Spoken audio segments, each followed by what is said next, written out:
Mike. There we go. Hello, everyone. Welcome back into Last Protagonist Analyzing Lore. On tonight's stream, we're not actually going to be reacting to videos. I instead am going to be losing my mind because I've been spending way too much time trying to analyze the so-called shadow of the Erdtree. In other words, the Skidoo tree, the shadow tree, however you want to pronounce it. And so I've been making a Miro board over the last month and a half, 2 months, something like that. Just trying to collect all my thoughts together. So yeah, strap yourselves in for this one. It's going to be a heck of a ride. Now, because of the way that I'm going to have to be going through the Miro board, I'm probably going to spend a lot less time looking at chat on tonight's stream because, well, I'm going to be going in a bunch of seemingly random directions. They should hopefully tie in together. There will be a little bit of redundancy as I cover some similar points. So if you guys are looking at all these images over here on the right, ignore those for now. That's unhinged speculation territory that we'll get into towards the end there. So the first thing that I've got going on, if I could see my cursor on the screen, I can't. I should probably make a fake background real quick. Anyway, welcome on in, everybody. We have Aristobrat, Mendacious Cat, Elden Enthusiast, Tanner, Phantom Leaves, Stella, Iman back here early. How's it going? Yes, skibbity tree time indeed. So because I don't really use this monitor for primary work purposes, I should try to make my mouse stand out and maybe get you guys out of a dark mode, essentially, or out of light mode. So give me a second here. Dog's also losing his mind.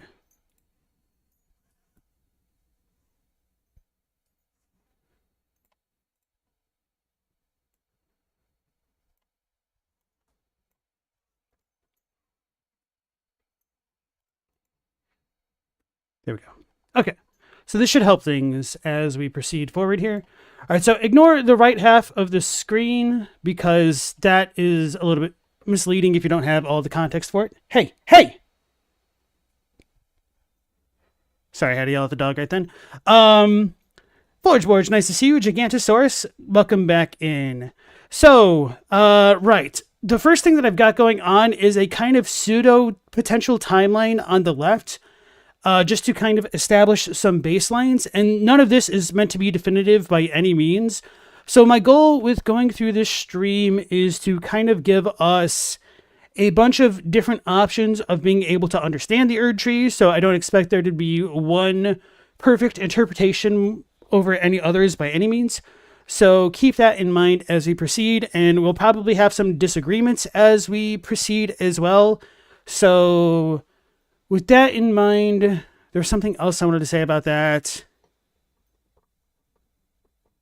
There's multiple interpretations. Oh, yeah. So I might not get all possible interpretations available because I've only got one brain to work with. Granted, I do bounce many ideas off on the Discord and I read everyone's thoughts on the Discord. So I've tried to be inclusive for setting some things up, but this is by no means definitive because how can frickin' anything be with Elden Ring? So, all right. Who's eating plastic? If you hear that, you hear my dog chomping on a bone. So my condolences. Okay. So with all that said and out of the way, let's go ahead and dive on in. First, starting with this timeline thing that I've got going on. So I'm going to say we start with the age before the Erdtree, and we know that that had the dragons and that they ruled, because the Dragon Tower Shield said the ancient dragons who ruled in the prehistoric era before the Erdtree would protect their lord as a living wall of rock, or a wall of living rock. So there is going to be some discrepancies about like the time, whether or not you think the golden crucible is the primordial soup from which all life sprang, or if you think it could have potentially come into being later as a golden tree. So this isn't to say that the dragons necessarily have to predate the crucible, but these are just kind of some baselines for us to move on from. So with the dragons, we don't know exactly when or how the dragon age came to an end. There's some possibilities with the Nox and the Black Moon, and them potentially committing some kind of blasphemy against the Greater Will, which damned their civilization. Then there's a bit of a gap seemingly between the dragons and the Hornsent, perhaps, if you think that Placidusax was defeated or isolated before the Hornsent civilization came into being, that's a perfectly reasonable take. Or if not before the civilization came into being, then at the very least before the war against the giants, I think is fine. Because we're also told that the fire giants chased the ice dragons off of the mountaintops.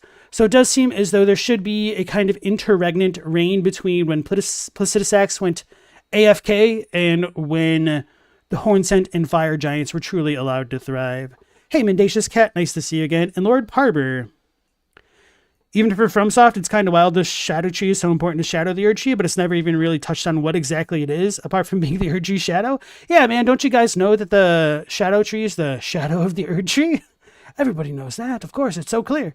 All right, so we have the Golden Crucible era that I'm firmly establishing before the Hornsent culture came into being. It might be related to Rao, it could predate everything as far as we know.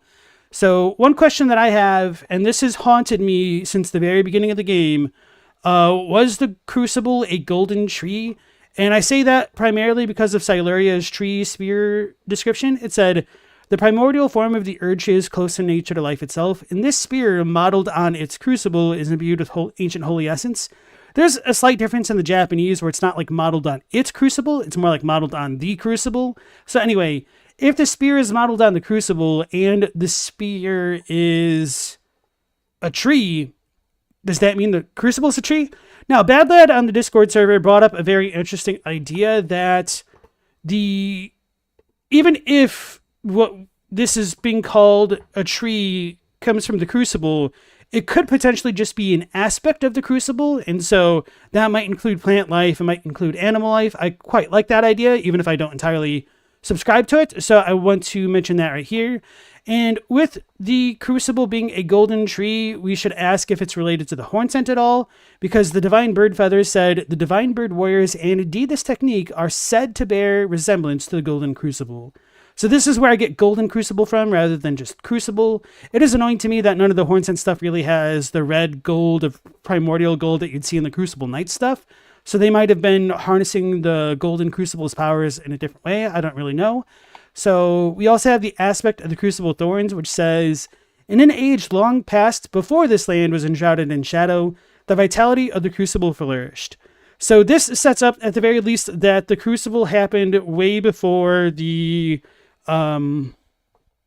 Crusade, or potentially the birth of the Shadow Tree, if you think that the enshrouding of the land in shadow is a figurative reference to the Shadow Tree itself, and this will become more complicated as we move forward. So give me a second here.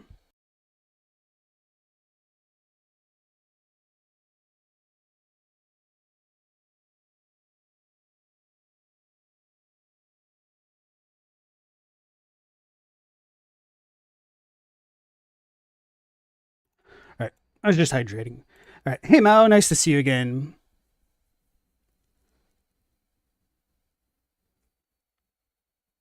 Okay, so yeah, I can't really touch too much on chat as we go through, so I'm just going to move forward, but I am trying to read some of your guys' thoughts to myself. So the other thing that I wanted to mention in relation to the Crucible being a potential golden tree that's important to note is that in English, the concept of the Erdtree and a golden tree is a little bit more disambiguated, because we always call the Erdtree, whereas in Japanese it's Ogonju, which is gold tree or golden tree. So one could make the argument that golden tree is just a localization of Erdtree, or I should say that in a different way, that Ogonju is a localization of Erdtree. That's perfectly fine, but at the very least, in the Japanese mind, it should be synonymized that the Erdtree is related to gold, so doesn't really matter which came first, the chicken or the egg, to bring up a topic that we're talking about last night on stream. So anyway, if the Crucible was not a golden tree, then that should bring us the question of whether or not there was another tree around before the Erdtree. Now, this could be any number of trees that we've been told about. It could be the eponymous Great Tree, the Helfen Tree, a Candlewood, a potential Spiral Tree, because we do have the Spiral Tree sealed that talks about how it's made from amber, which the implication could then be that it came from a Spiral Tree's amber. But anyway, another idea could be that the giants may have had their own tree before the war against the giants, and maybe America and Godfrey defeated the giants and then took over the tree to create the Erdtree. Now, there's nothing in the text to truly support this, which is, I should probably like color this really dark orange. Yeah, I didn't have enough time to finish this mural board, so it's going to be a hot mess, especially as we go forward. I forgot to mention that at the beginning. That's what I was forgetting. And another reason why I say that is because I like to color code my things in terms of what is more hypothetical versus or what's more and less likely based on certain kinds of hypotheticals. So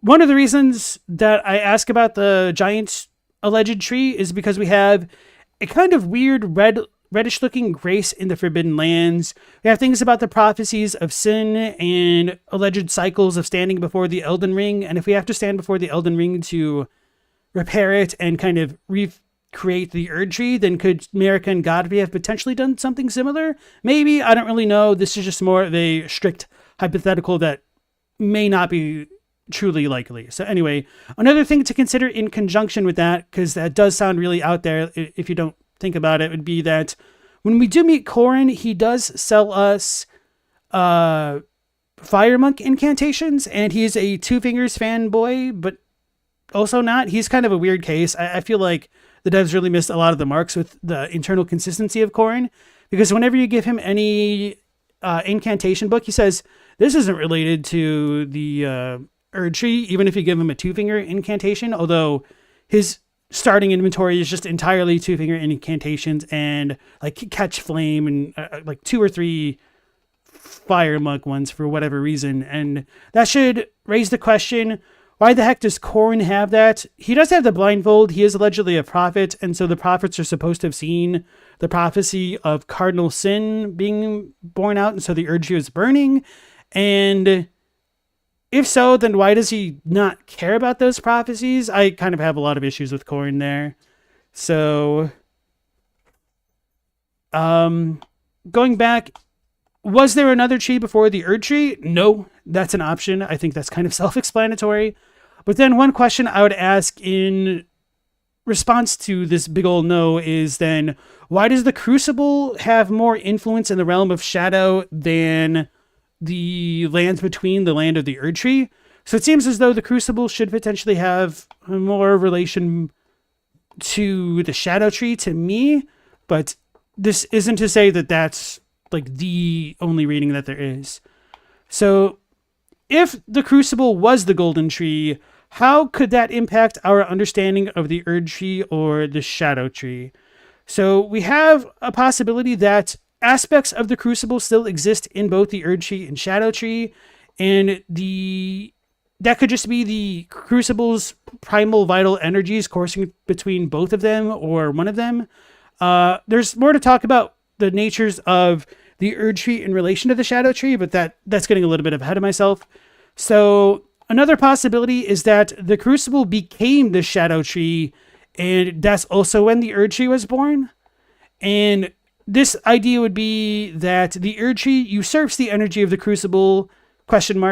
And then would the original Crucible have withered into what we see as the Shadow Tree? So in the past, was the Shadow Tree actually the Crucible? Did something happen to it? And now the Crucible, as we see it, is that the Shadow Tree? Its remnants, its remains, its shadow of what it used to be. So I quite like that idea.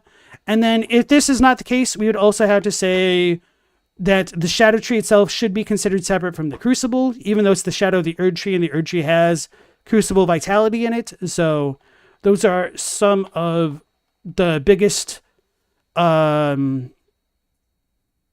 hypothetical scenarios that could lead into the so-called shadow of the Erdtree, the Shadow Tree's existence. So, right. Moving on, we'll start to talk about the birth of the Erdtree, and then if that also is related to the birth of the Shadow Tree. But before that, I'm going to go ahead and read you guys. Maybe not out loud, but I'm just going to catch up and see if you guys say anything that I want to hit on.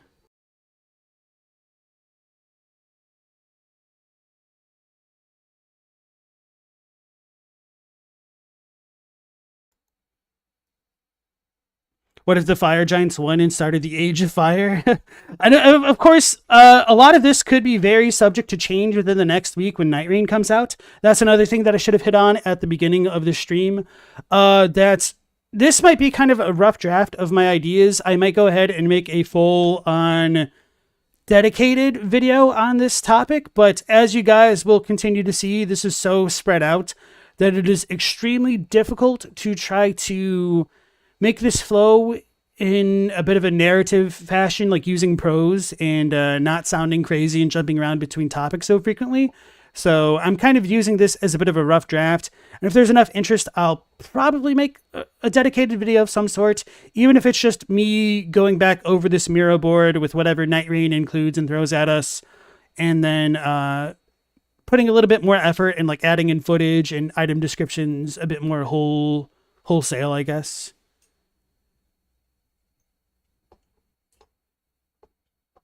The Crucible could have been like Dragon Veins or Ley Lines. That is a possibility, yes. Embrace the frenzy. That's what we're doing. Hey, Stephen Lucas, welcome into the stream. Nice to have you. And thank you so much for the 20. An idea for a secret right scroll videos. Needs a vessel / crucible possessed by a spirit lord, which Moors God. Radagon overwrites Mo, rhyming with Frey. I'm not sure what WTP is. Sarash is regent but grafted. Maybe starts tradition of the Crucible Veiled Knights in Lane to Hell. All right. Not gonna lie, I don't fully understand that. I understand that YouTube comments are not the easiest things to work with, but if you type your message out through multiple things, I will read them and whatnot. And you guys could also join the Discord at the top of the chat bar or somewhere in my video descriptions. And everyone is more than free to discuss lore there with me. It's a very, very active Discord. I'm not one of those creators who just like creates a Discord and doesn't interact with it. No. I tend to be very hands-on and appreciate all manners of discussion.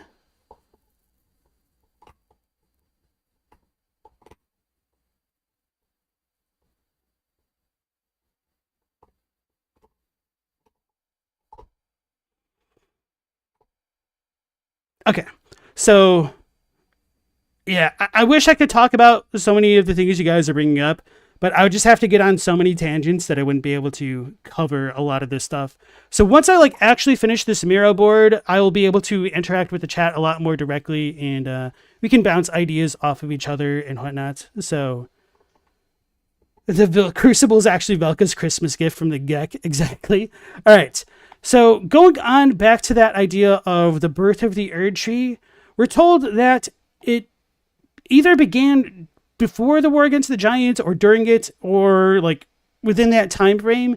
In the smithing stone description, it's thought to have been used to hone the weapons of the champions at the war against the giants at the birth of the Erdtree. So did Marika and Godfrey fight the giants to birth the Erdtree? Or did they have an Erdtree which the dragon... Why do I always do giants and dragons? Okay.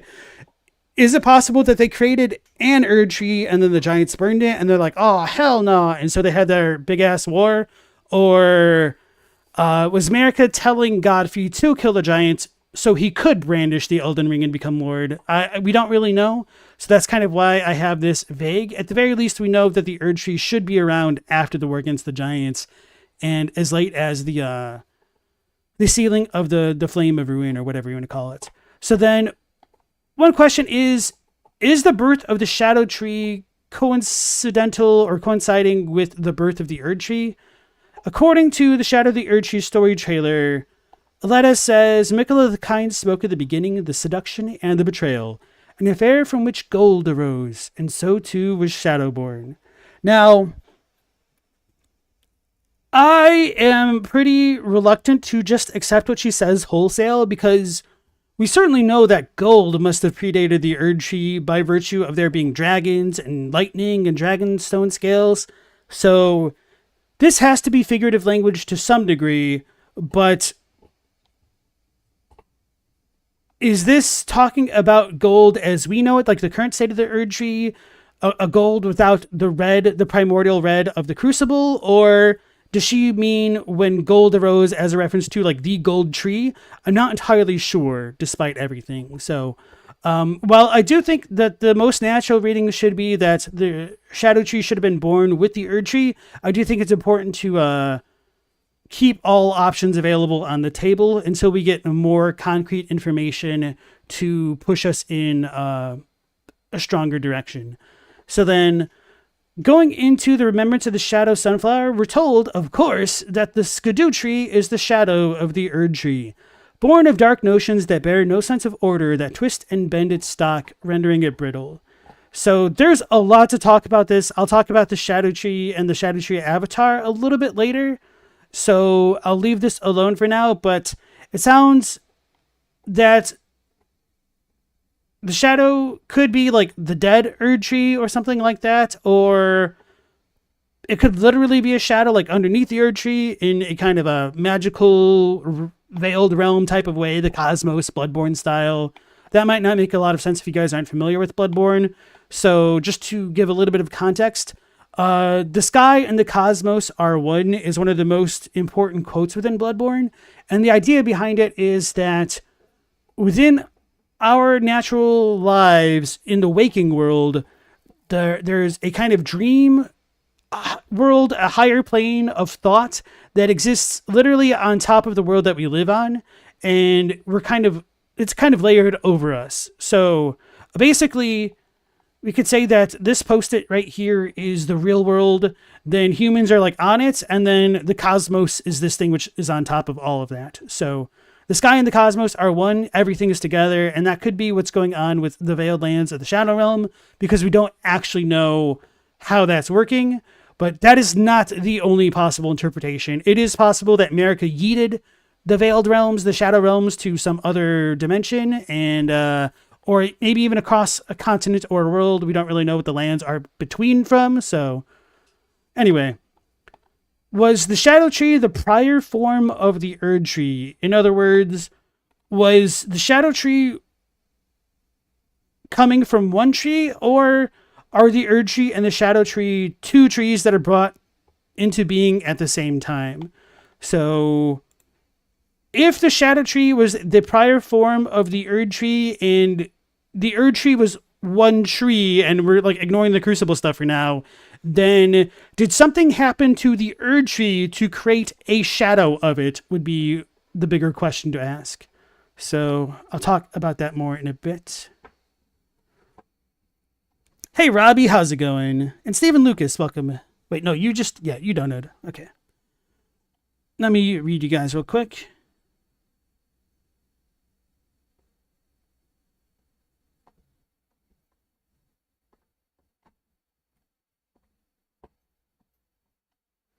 The story cycle of Cruel Sword Kings.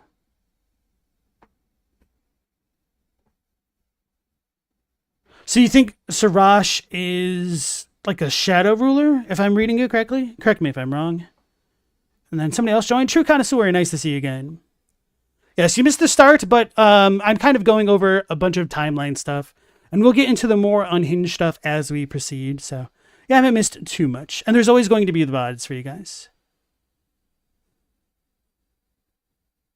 Okay, so going back to the idea of one tree versus two trees. So according to the Crusade, it sounds like there should be two trees by the time of the Crusade, which doesn't really tell us too much about the birth. But according to Golden Vow, it says the incantation serves as a rite that honors the comrades who placed their faith in the distant Erdtree and gave their lives in the Crusade. Hail from Afar kind of coincides with this and says, even when far beyond, far out of sight, the Erdtree will surely give us its blessing.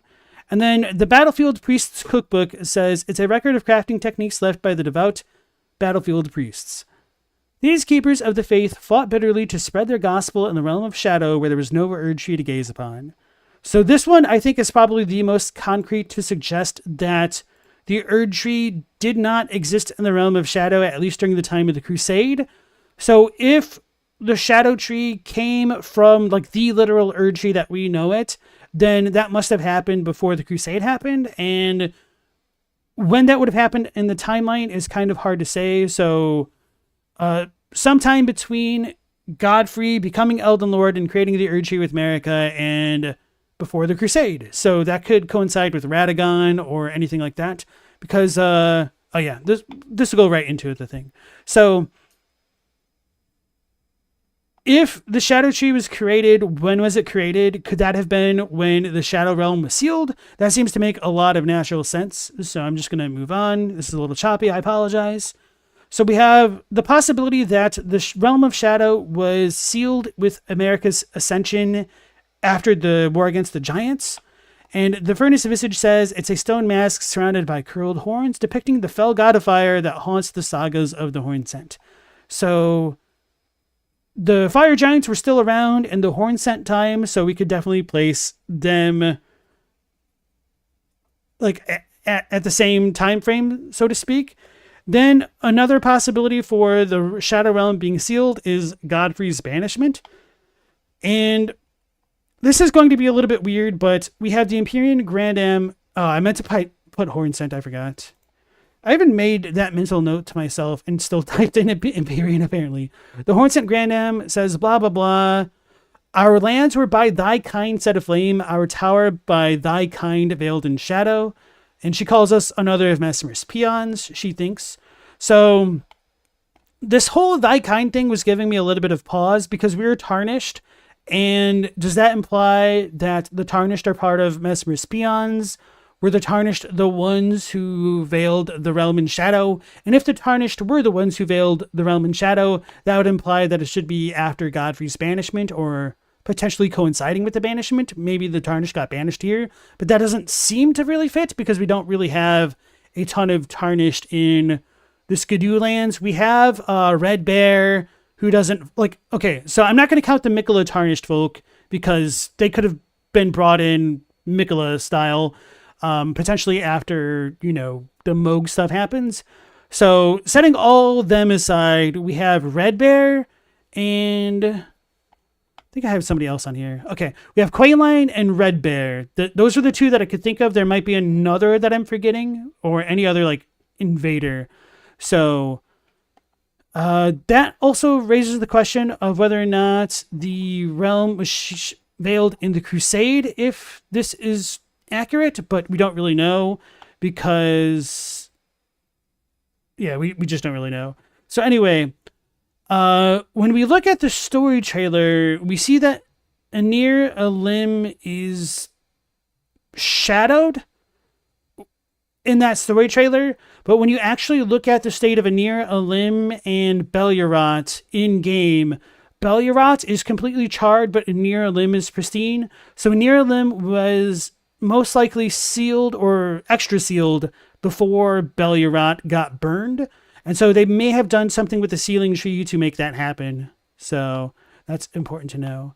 And then, of course, the sealing of Anir Elim doesn't necessarily mean that the land itself wasn't veiled, because we can unveil Anir Elim, but that doesn't mean the Shadowlands get unveiled as well. So just keep that in mind.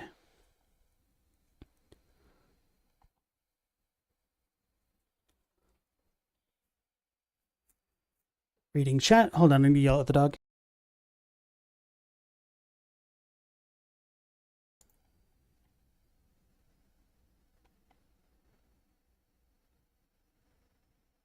Rhinus, Iris, nice to see you again.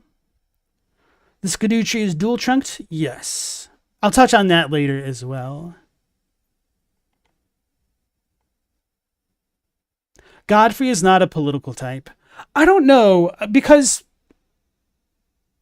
if you're referring to Godfrey as Horaloo, I definitely agree 100%.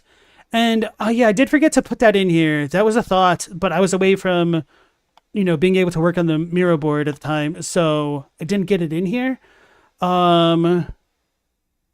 It's very interesting to me that Godfrey vowed to become a lord when he put Sarash on his back. Because, yeah, the whole time frame with that is just very interesting to me. So anyway, going back to your comments, Godfrey's not a political type. I definitely don't think Horaloo is. I don't know how political Godfrey would be. And even if he was more inclined to politicking back then, he was still essentially a warlord, even as Godfrey, it sounds like. So you might be right, despite everything. Forge says, since it casts off light, it feasibly can't be a shadow. Shadow and gold cannot exist without the other, making a paradoxical state of existence, causing it to be fragile. That's an interesting idea. I do think that there's more to it. I'll talk a lot more about shadows in a moment. Well, not a moment. It'll probably be a couple moments, really. So, 1 second here.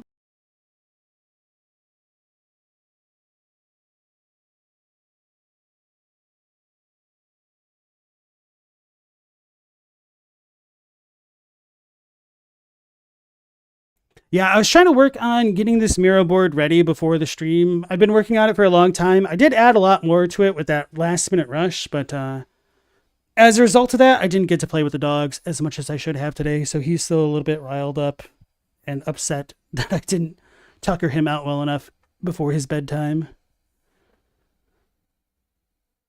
Parber asks, isn't the Erdtree currently in the lands between an illusion made of grace? I would strongly disagree with that, because when you burn it, you get real ash. And I've talked about that subject a lot, and I don't want to rehash it right now, unfortunately. But if you want, we could potentially revisit that once I go through the rest of the board. Entitled Goose, welcome back in. Thy kind implies people of the Erdtree. Yeah, so I probably should have spent a little bit more time talking about that. Whether or not thy kind refers specifically to the Tarnished or just anybody related to America, because that is what she implies elsewhere. I think she calls us progeny of the wanton strumpet. So why do I call her a wanton? Wanton. It's probably just because I'm reading it rather than saying it. And Steven, thank you so much for the extra 5. Some say if the world is flat, the underground is the middle of the paper, but the Shadow Realm is on the flip side, in the center, but deep below the earth.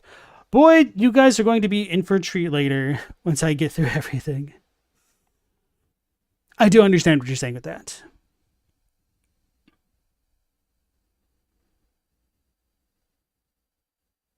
Okay, so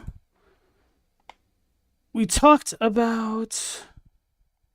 Oh, yeah, I'm going to have to visit this point. Okay, so was the land of shadow veiled before the crusade?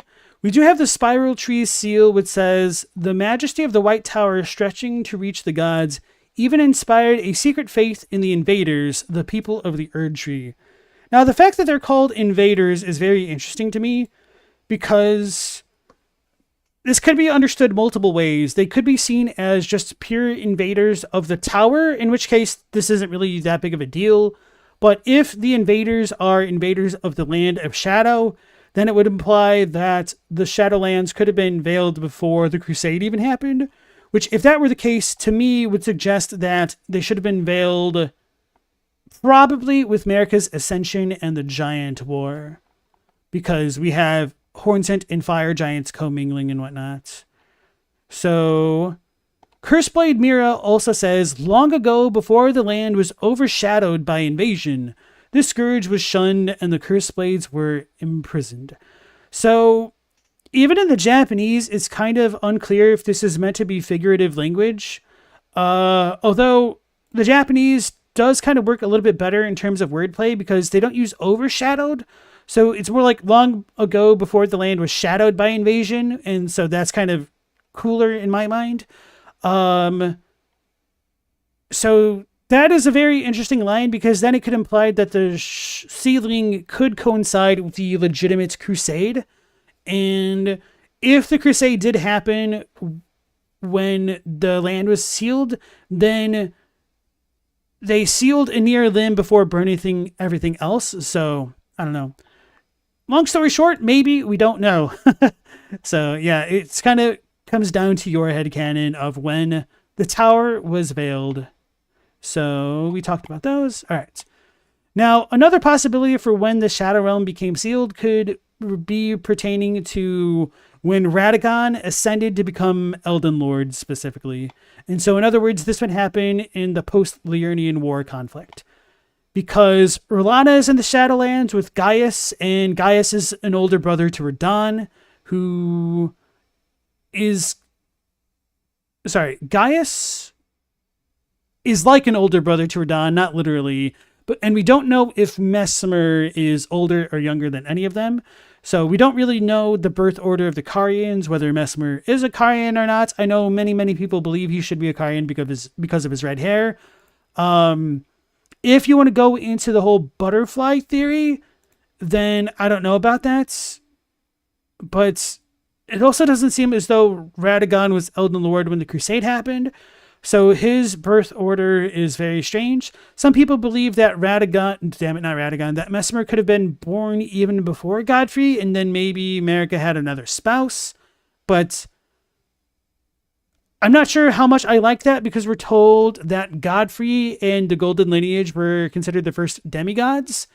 And if Mesmer predated all of them, I almost feel like he should have been the first demigod and all that. So, yeah, that kind of summarizes the 3 possible time frames and when the realm of shadow could have been sealed. So unfortunately, we don't have a good answer for any of them, and a lot of this is set to individual interpretation based off of your best educated guess. So if the land was veiled during the Crusade, then the Shadow Tree could predate the veiling, assuming that the Shadow Tree is born with the Erdtree. So what I mean by this is that the Shadow Tree could have existed, but the sealing could have happened later. So maybe I'm misreading my own writing. Let me read this and think about it again. Okay, yeah. So if the land was sealed during the Crusade, the Shadow Tree should have come into being before the Crusade happened, assuming that the Shadow Tree was born with the Erdtree. So yeah, this is, okay. If there's an Erdtree that the Shadow Tree came from, then the Shadow Tree should predate the Crusade, essentially. Sorry, I made that really convoluted. And part of the reason I say that is because why would Mesmer's forces have Shadow Tree sigils on them if the Shadow Tree didn't exist when they came into the realm of shadow? So regardless of the Crusade, it seems like the Shadow Tree should potentially predate it to some degree. So despite what I said that we don't really know when all this happened, I do think that Mesmer's folks having the Shadow Tree sigil could be a big deal, unless they were promised a kind of private shadow gold Erdtree for their own, and then Marika did not fulfill those promises potentially. So that's kind of a bunch of a summarization of the pseudo timeline pertaining to the Shadow Tree and the realm of shadow specifically. And so next I'll start to go into what exactly is the Shadow of the Erdtree, and this is going to be a big subject, a really big subject, as you guys could probably imagine. So Stella, now you want wontons? Get wrecked. Hey Kyle, nice to see you again.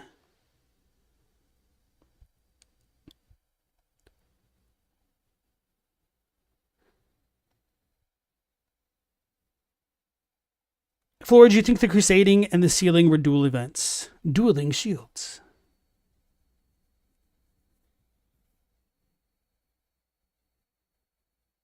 Giganto thinks that the land was sealed before the crusade, so that way the Horntent couldn't escape or flee from the genocide. I could see that. Stephen said, Horaloo isn't political, but Godfrey's an amalgam with Sarash. He is Godfrey's courtesy. His death shows a personality shift. Similar but different, Marika turns into Radagon in her boss fight. Yeah, I am so curious about the Marika and Radagon situation, and then I'll end up capstoning this section talking about Marika and Radagon a little bit. So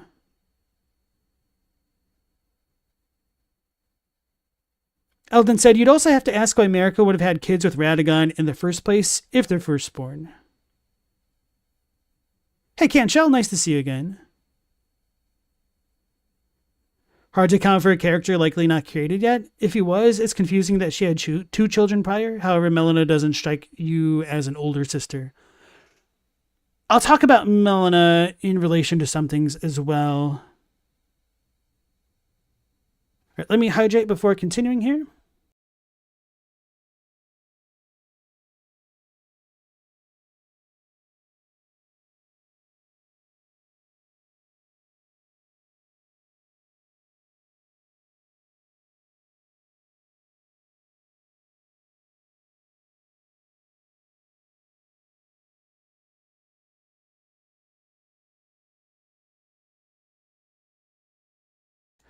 Forgeboard said, Mesmer bearing the title of Sir implies America probably didn't associate with him, therefore making him politically not a demigod. I would disagree with that by the virtue of demigod slaying appearing once you kill Mesmer. Alright, so guys, we're told that the Spreadsheet is the shadow of the Erdtree, but what the heck that mean? Now, as I kind of gave you guys that warning earlier in the stream that none of this is definitive or conclusive, I should reiterate that moving into this section. And so I'm going to list a bunch of possibilities. So before you guys lose your poop and throw me down a well, just keep in mind that I'm not trying to assert any of these as facts, but just possibilities. All right. So what is the shadow of the Erdtree? Before we talk about that, I think we might want to discuss the dichotomy of gold and shadow. So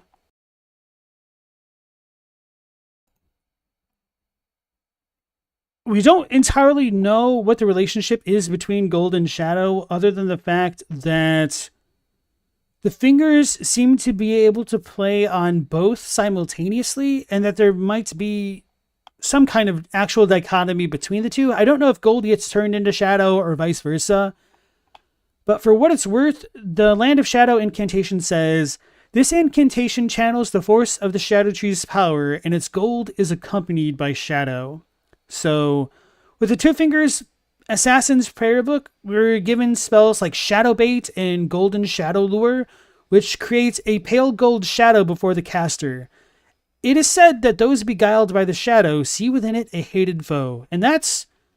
I still don't entirely know what to make of this, but I think that's very fascinating in relation to those found in the realm of shadow and the way that America blesses people's eyes, and she has occluding irises and irises of grace. So is that one way for America to wage war? Does she like make people see within grace the enemies that they want to see? I don't really know. We are told that some of the Crusade people kind of lost their minds and enjoyed the crusading a little bit too much, and it blackened their souls, perhaps. So I think that's a possibility. Steven, do you consider the gold firefly Godwin's bug? The firefly bridges the idea, strange bug with fire in the name is golden. The sun is also a glint star, a golden centipede. I don't know if I'd conflate gold fireflies with Godwin specifically, because when you look at Deathroot, there are a bunch of flies. They don't seem to be golden fireflies. If we had like a so-called tarnished firefly that was Deathbite related, I could buy that a bit more. Because gold feels a bit more sun-coated. And granted, Godwin himself is also sun-coated with Castle Sol and whatnot, and the Eclipse. I do feel as though the gold fireflies don't fall in with all of that stuff because of the silver firefly shadow idea.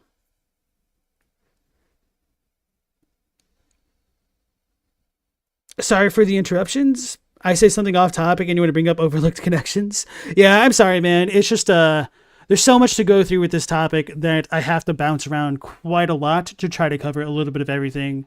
But like I was saying, at the end of all this, we could definitely discuss a bunch of stuff. And if you really do want to discuss things and not interrupt or anything, I highly recommend joining the Discord, because we have 2 channels where we discuss lore. So even if one channel is full, you should be able to talk in the other one and all that. And Dodd, welcome into the stream. And the Sir Mesmer thing, I didn't want to like reference like Mesmer Dono, because I honestly don't understand what's the word? Not ranks. Nobility ranks? Why am I not Englishing right now? I don't know enough about royalties and the ranks of royalty in English, let alone Japanese. So I have like a kind of a cursory knowledge, which shouldn't be too surprising for an American, but it's not what it needs to be to really speak on that front.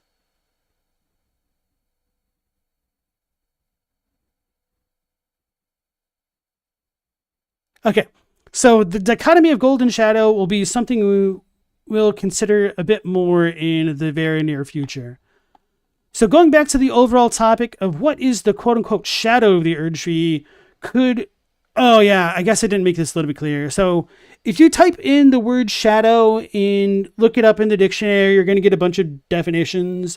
I also used the native Japanese dictionary to check out the different interpretations of kage in case that could elucidate things a little bit further for us. So based on the Japanese to Japanese dictionary, we can potentially interpret shadow to mean as though it is a hidden Erdtree, that the Erdtree could be made in the image of the Erdtree, and so it's a shadow of the Erdtree's image, I guess. It could also be understood as a reflection over the Erdtree, which I don't think is entirely dissimilar from being made in its image, but if you think of a reflection as in... I guess reflection's pretty damn straightforward there. It would be a counterbalance to the Erdtree would be like a bit of a difference between being made in its image, like a child, versus a counterpart. And then moving between these Japanese descriptions, I wanted to talk about a potential game-specific interpretation about a so-called forbidden shadow and whether it has a connection to the shadow of the Erdtree. And of course, that forbidden shadow would be destined death. And I'll talk about that more in a bit. And then the last definition of shadow that is very interesting and worth considering would be whether or not it should be understood as a quote-unquote remnant of a golden tree. So did something happen to the Erdtree to create a remnant of it? And that idea will come up quite a bit. So going back to whether or not it was a hidden Erdtree or one made in its image, or if it's a reflection of the Erdtree, to me, the impenetrable thorns feels like there should be more of a Radagon connection between the shadow of the Erdtree and what's going on, because he uses impenetrable thorns to stop us from accessing the Elden throne, or like the actual Erdtree itself. So if the Shadow Tree was born with the Erdtree, then shouldn't it be more related to Godfrey? So then why does Radagon control it? Does that imply that the impenetrable thorns have a more direct connection to Mariko or that which came before? And I do have a lot of really unhinged thoughts about speculation of Radagon, and because I didn't have a chance to really finish this board, I'm not going to talk about this unless I remember to do that really later. So if you guys are really interested in that, remind me when I finish, and then I'll pull off the real Pepe Sylvia for the stream. All right, so going into the Forbidden Shadow, I do wonder whether or not the Shadow Tree should have had some connections to Destined Death. And then if we have the Destined Death thing, we also have to raise the question of when was Destined Death sealed. We do have the Godfrey start of Marika's reign as the most commonly understood answer. And then we also have the possibility that Destined Death could have been sealed later, potentially when Radagon became Elden Lord. I don't want to go over that right now because it's a really huge tangent and it doesn't really ever get resolved with anything, except for, when Night Reign's going to come out in 2 days. So cross your fingers. So Aeneas tells us that the Rune of Death goes by 2 names. The other is Destined Death. The Forbidden Shadow, plucked from the Golden Order upon its creation. Unleashing the rune now would be unthinkable. Then, oh, did I not bring it up here? Actually, I don't remember if I bring her up. I thought I did. Oh, man. Maybe I didn't. Maybe I meant to and I forgot. Okay. So, if you go to the Lift of Dectus. No, Dectus? Rolled. Go to the Lift of Rolled. Which is which? If you go to the lift in the damn Forbidden Lands, the Finger Reader Crone there says that... What does she say? I'm losing my mind. Mortal sin? I'm on the wrong tab.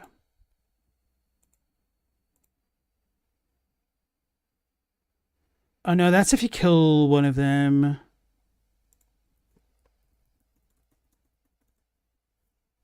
Okay. Hear me, the burning of the Erdtree is the first cardinal sin. Doing so will unbind Destined Death and slay the world itself. So, I don't know whether or not that means that the Rune of Destined Death, in a way, or Destined Death itself is sealed within the Erdtree. And so, if Marika plucking out the rune of death from the Elden Ring meant that she's plucking out a part of the Erdtree from itself because the Erdtree is related to runes, then could the shadow of the Erdtree have been plucked out of the actual Erdtree itself? So I think that's a very interesting idea to play with. And then we also have a bunch of things like sin being related to death, with Malekith talking about, is this what it means to sin when he eats all of the bits of death root? Then we have the finger reader crones who will say,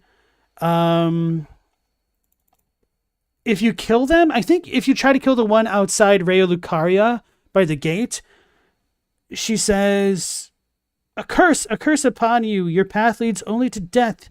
You godless brute, you'll soil your hands soon enough with mortal sin. And the reason why mortal sin and whatnot is important is because she talks about Taizai, which is essentially cardinal sin, mortal sin, and then we have to commit a mortal sin, a cardinal sin to unleash destined death. So that's kind of why I brought that up. And then we're also told about Mesmer staying with the original sin in his remembrance.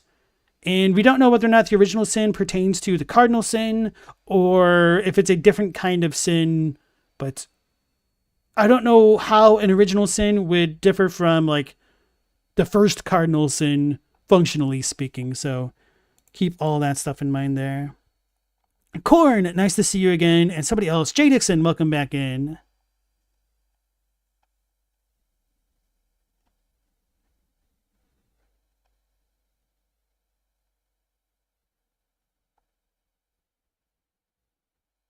Do I talk about stars? Oh, I don't think I get to that. The whole idea of seeds, Erdtree seeds. Steven, if you're around at the end of the stream, remind me to talk about seeds, because that sounds like it'll be interesting to you.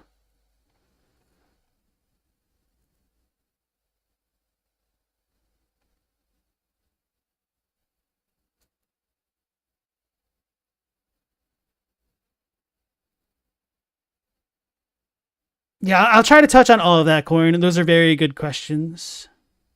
I do have some of that already on my sheet, but I couldn't finish it. Too much work.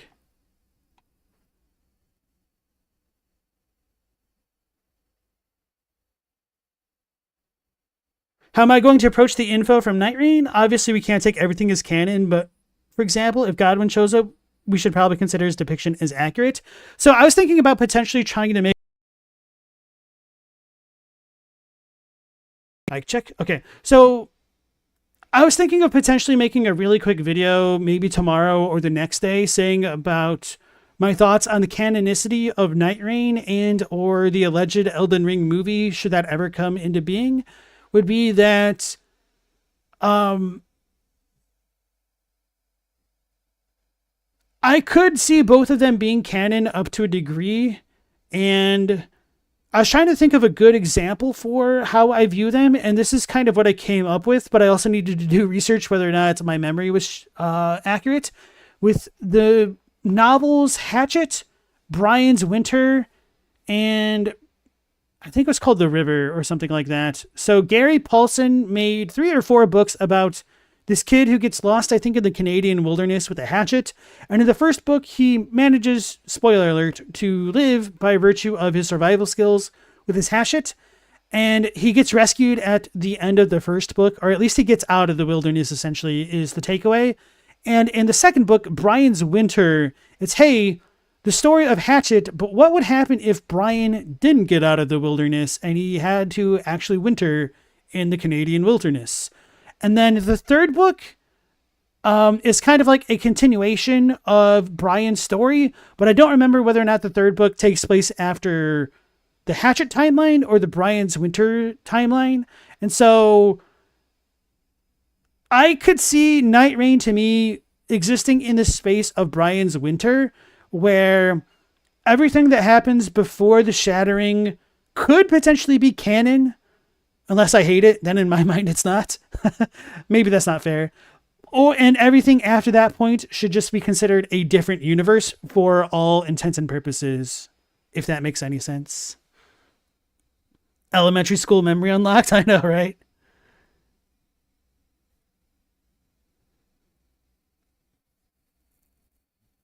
So yeah, that's kind of my thoughts on Night Rain. So I'll take it as it comes, and if not, I'll just if I hate Night Rain and everything that it offers us as far as the lore is concerned, then I might treat Elden Ring in more of a death of an author capacity. But I don't like to do that, to be honest, unless we get the shared universe theory confirmed. Then I feel like I have no choice. So anyway, yeah, hopefully that answers that question. And Sexy Alex, welcome back in. You imagine I look like Varys? I have much more hair and a beard. I don't really look like Varys at all.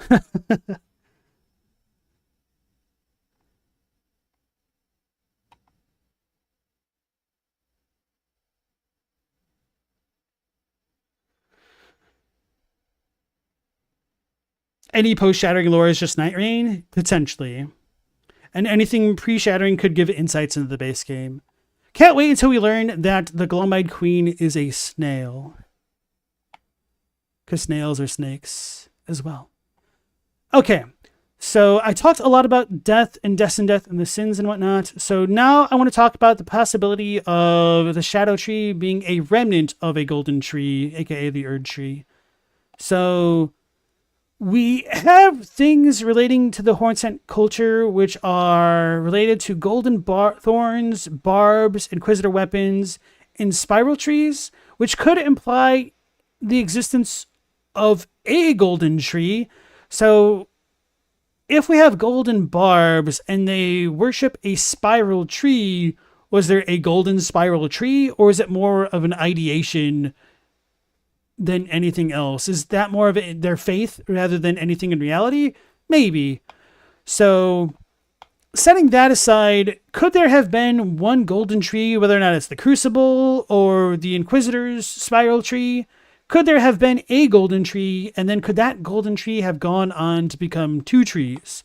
So, for example, we have Marika and Radagon being two separate things going on to become one, or one thing kind of arguably becoming two, if you want to consider how Mikola and Trina could parallel the godship or godhood of Marika and Radagon. And setting that aside, could an old tree have been killed for a new one to be born? So could the Crucible have been killed for the Erdtree to exist? It sounds like it, because we get the aspect and the vital energies of the Crucible for the Erdtree.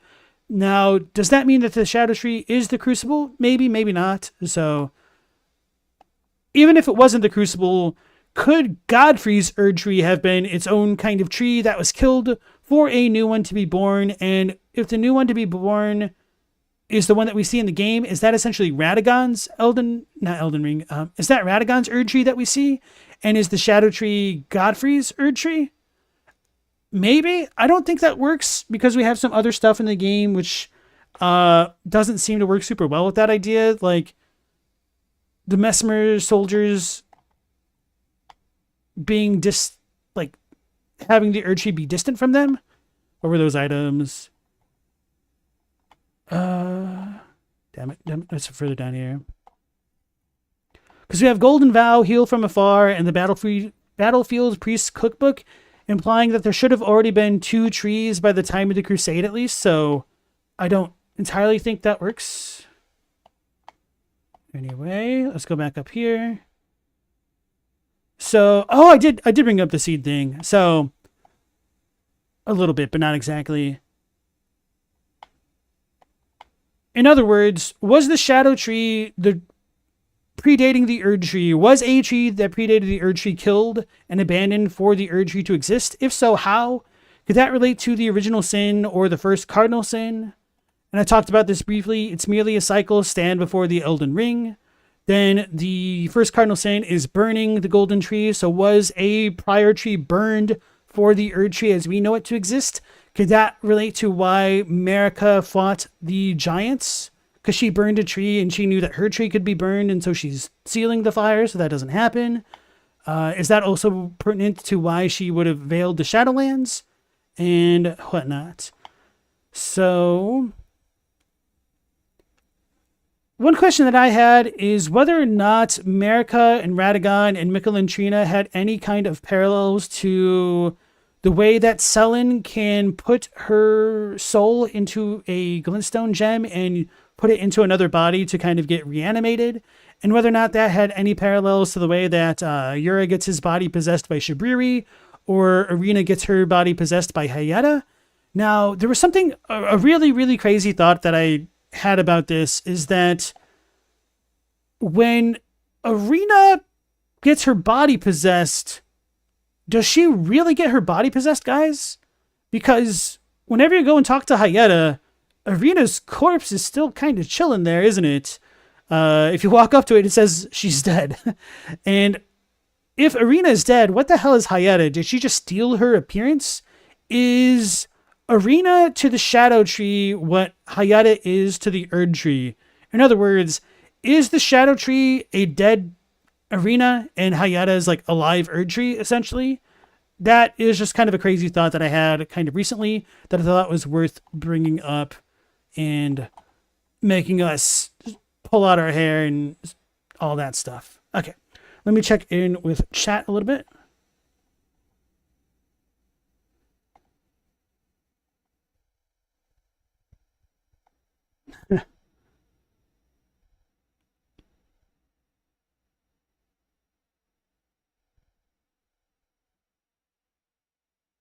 Honestly, I forgot Varys was a eunuch. I don't know. I just don't think of him that way. Which isn't to say that he's not that way. I just don't. I don't know. It's not what comes to my mind.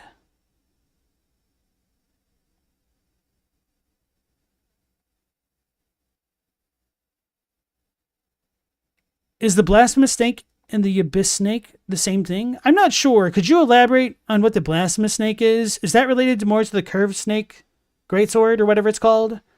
Because if so, I would say probably not, but I don't remember. Oh, no, blasphemous snake is Rykard. No, I would definitely say that they're different. Having a bit of a moment here. Hey, D, nice to see you again.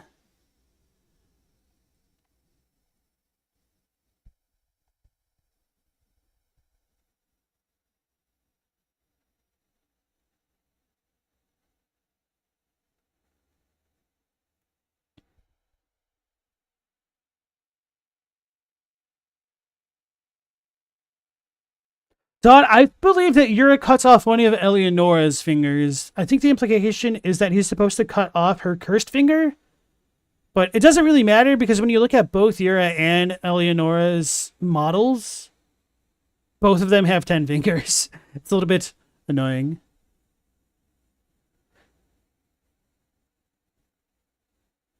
Hey Feo, welcome into the stream. Have I seen Hawkshaw's new video? No. Pretty much every lore video that I've watched has been archived on the live section of my channels. Can't say that I do, Parber. Okay. So, moving beyond potential ideas of what a shadow of the Erdtree is, we have the Remembrance of the Shadow Sunflower, which says, the Shadow Tree is the shadow of the Erdtree. Of course, why didn't I think of that myself? Born of dark notions that bear no sense of order, that twist and bend its stalk, rendering it brittle. So I already read this one before, but just to have that thought complete here. This should raise the question of how the heck a tree be born from dark notions? My answer is potentially curses. And curses is a little bit of an oversimplification. I think dark notions, in a way, is somewhat straightforward, but the issue is the only way this kind of reads in a straightforward manner is if the person doing the reading is kind of already familiar with some of FromSoft's previous games, such as Dark Souls 1, 2, and 3. And in Dark Souls 2, we have a hex called Profound Still, and it says, this hex, born of jealousy and humiliation, is a locus of dark thoughts, the very things that reflect the true essence of life itself. So I don't want to get too deep into a tangent about darkness in Dark Souls, but it doesn't seem to play out quite the same way as Elden Ring, but there is a lot of overlap between the concepts. So to give a quick TLDP, Too Long Didn't Play, dark and darkness in Dark Souls is related to life and the willpower and things like that. And it is kind of, in many ways, shown as being malicious and evil and capable of swallowing, I don't want to say enemies, anything whole, I guess, if left to its own devices. It constantly yearns and seeks life to consume for itself, so that way it can kind of like propagate. And so it's a very scary thing, but it's also completely intertwined with the nature of what it is to be human in that game franchise. So with that in mind, there was a description that I read a long time ago, and like every time it feels like I go a couple months forgetting about it, but I was fortunate enough to re-stumble upon the Prisoner Iron Mask description in the Japanese. Says that one's will can be stoked into foment or hatred, or fomented into hatred. Hold on, let me find the actual description.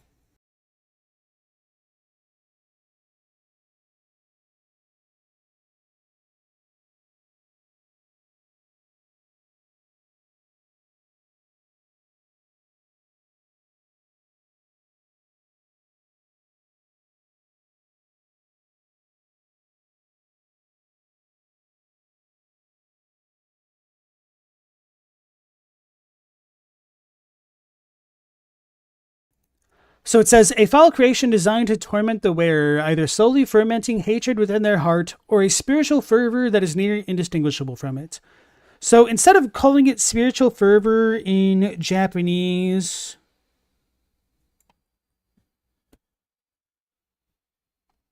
we have... Hold on, let me make that bigger. Sore ni yoku nita suyoi ishi o. So, Suyoi Ishi is just literally strong will.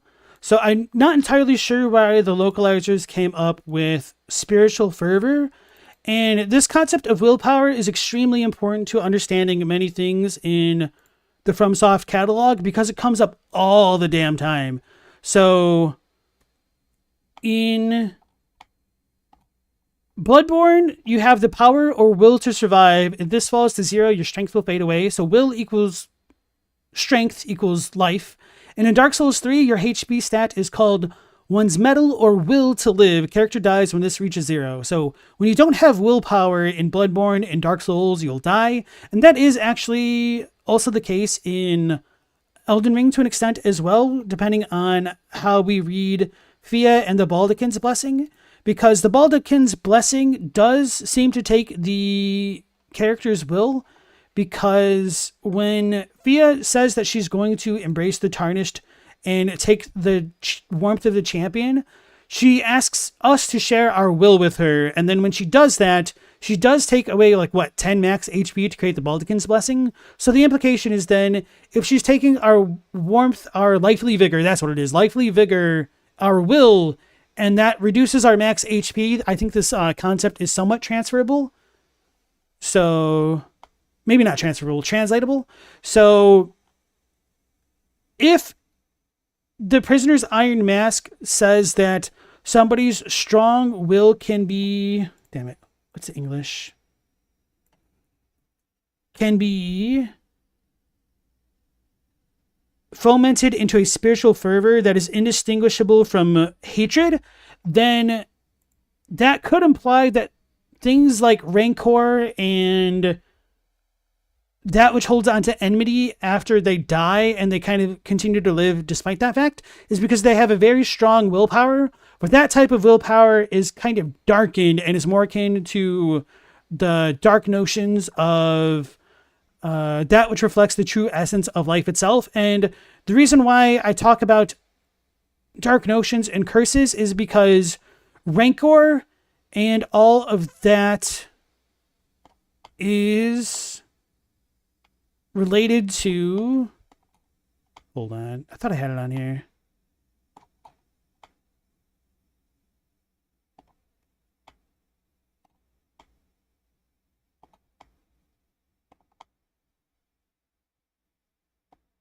Apparently I don't. I thought I did. Okay. I meant to put it. So Rancor and whatnot are cursed spirits from their dark emotions not letting go of death. So this is a very cross-cultural trope where if somebody dies in such a way that they are filled with regret or anger or things like that, then that kind of leaves a stain on their existence, and they can get trapped in the state between life and death as ghosts and things like that. So that's a very Western thing. That's also an extremely East Asian thing. Japanese, Chinese, Korean have similar stuff. And this comes up all the time in games like Kazan. That came up. We saw it prop up a little bit in Expedition 33, which is not much of a spoiler. So just want to bring that up.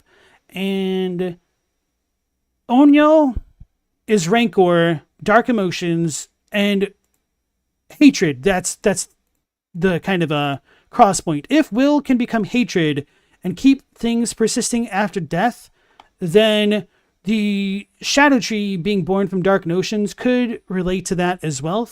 So if the shadow tree is a shadow of the Erdtree and we have gold and shadow, then if gold equals willpower, and that's a big kind of jump, I apologize, it's really hard to set all of this up, then is it also possible that shadow is willpower but with dark intent attached to it? I think that's a good possibility.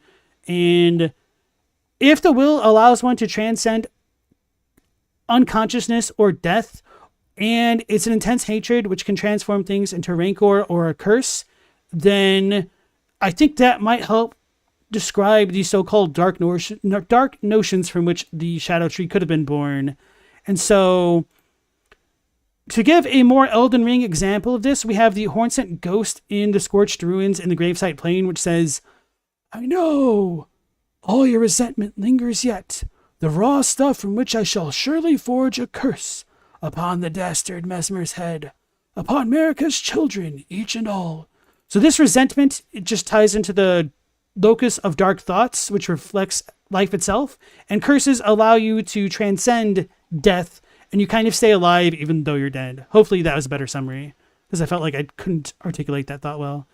And this kind of gets corroborated with things like the Lulling Branch and the Baldecon's Blessing.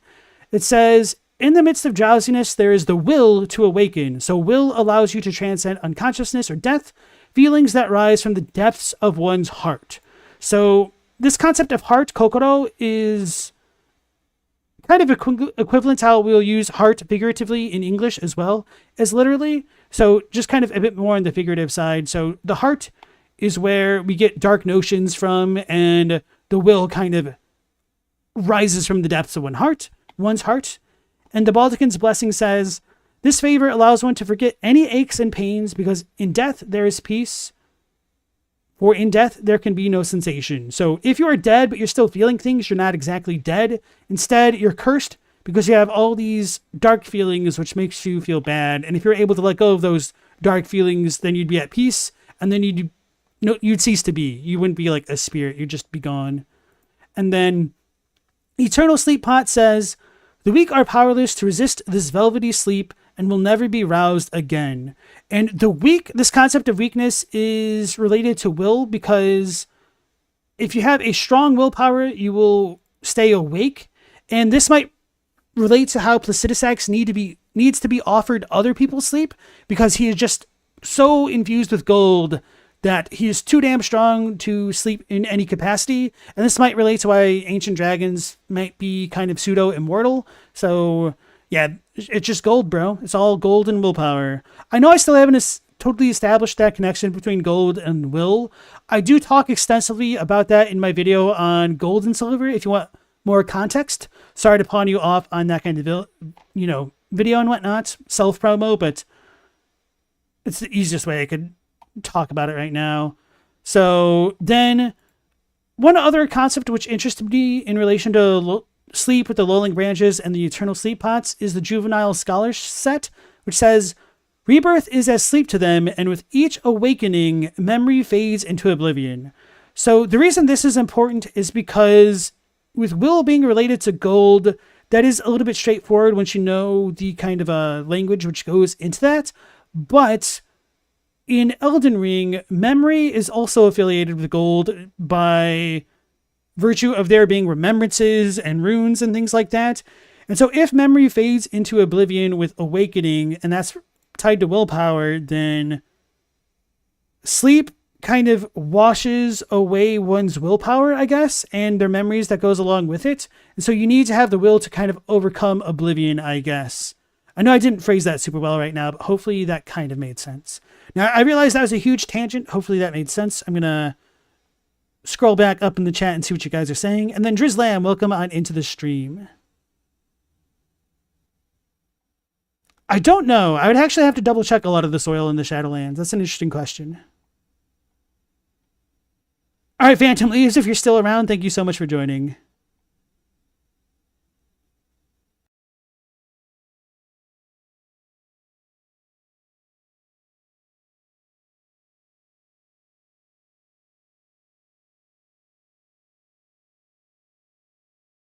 And Alex, thanks for joining if you're still around. Take care.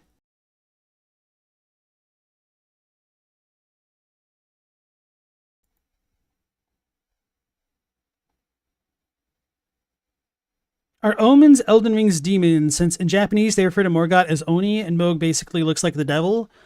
I feel like demon has a lot of baggage associated with it in English, so I wouldn't necessarily be comfortable calling them demons, but maybe.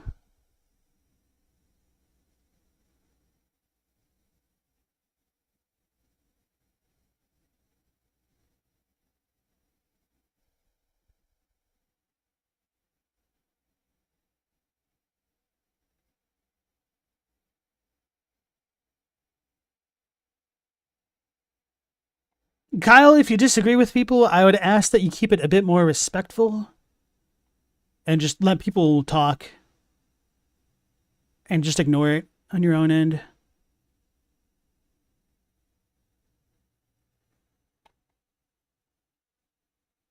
Gold is meth? Something like that. Keeps you awake.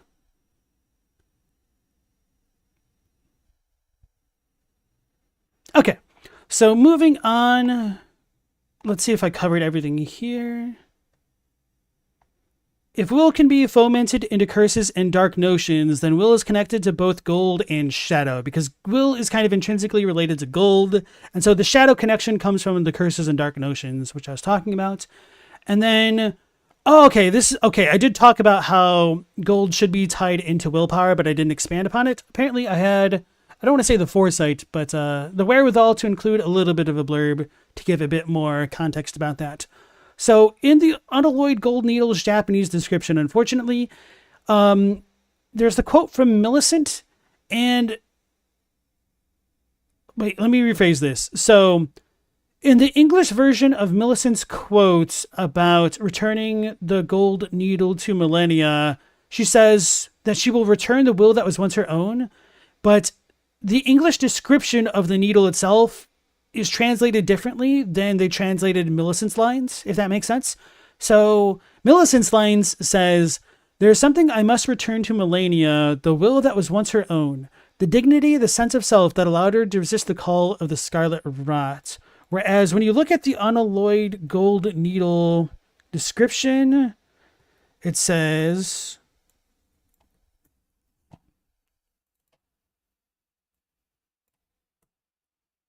"There is something I must return to Millennia, the dignity, the sense of self that allowed her to resist the call of the scarlet rot."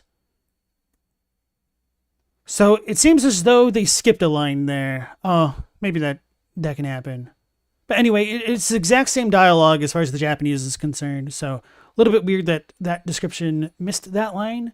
So anyway, the unalloyed gold needle, if this is indeed infused with willpower, I know it's a bit of a stretch without more context. It does show that there is a more direct connection between gold and will, specifically if Millennia is returning it, or Millicent's returning it to Millennia. And then, of course, the Baldachin's blessing does take the will from a champion to reduce their max HP.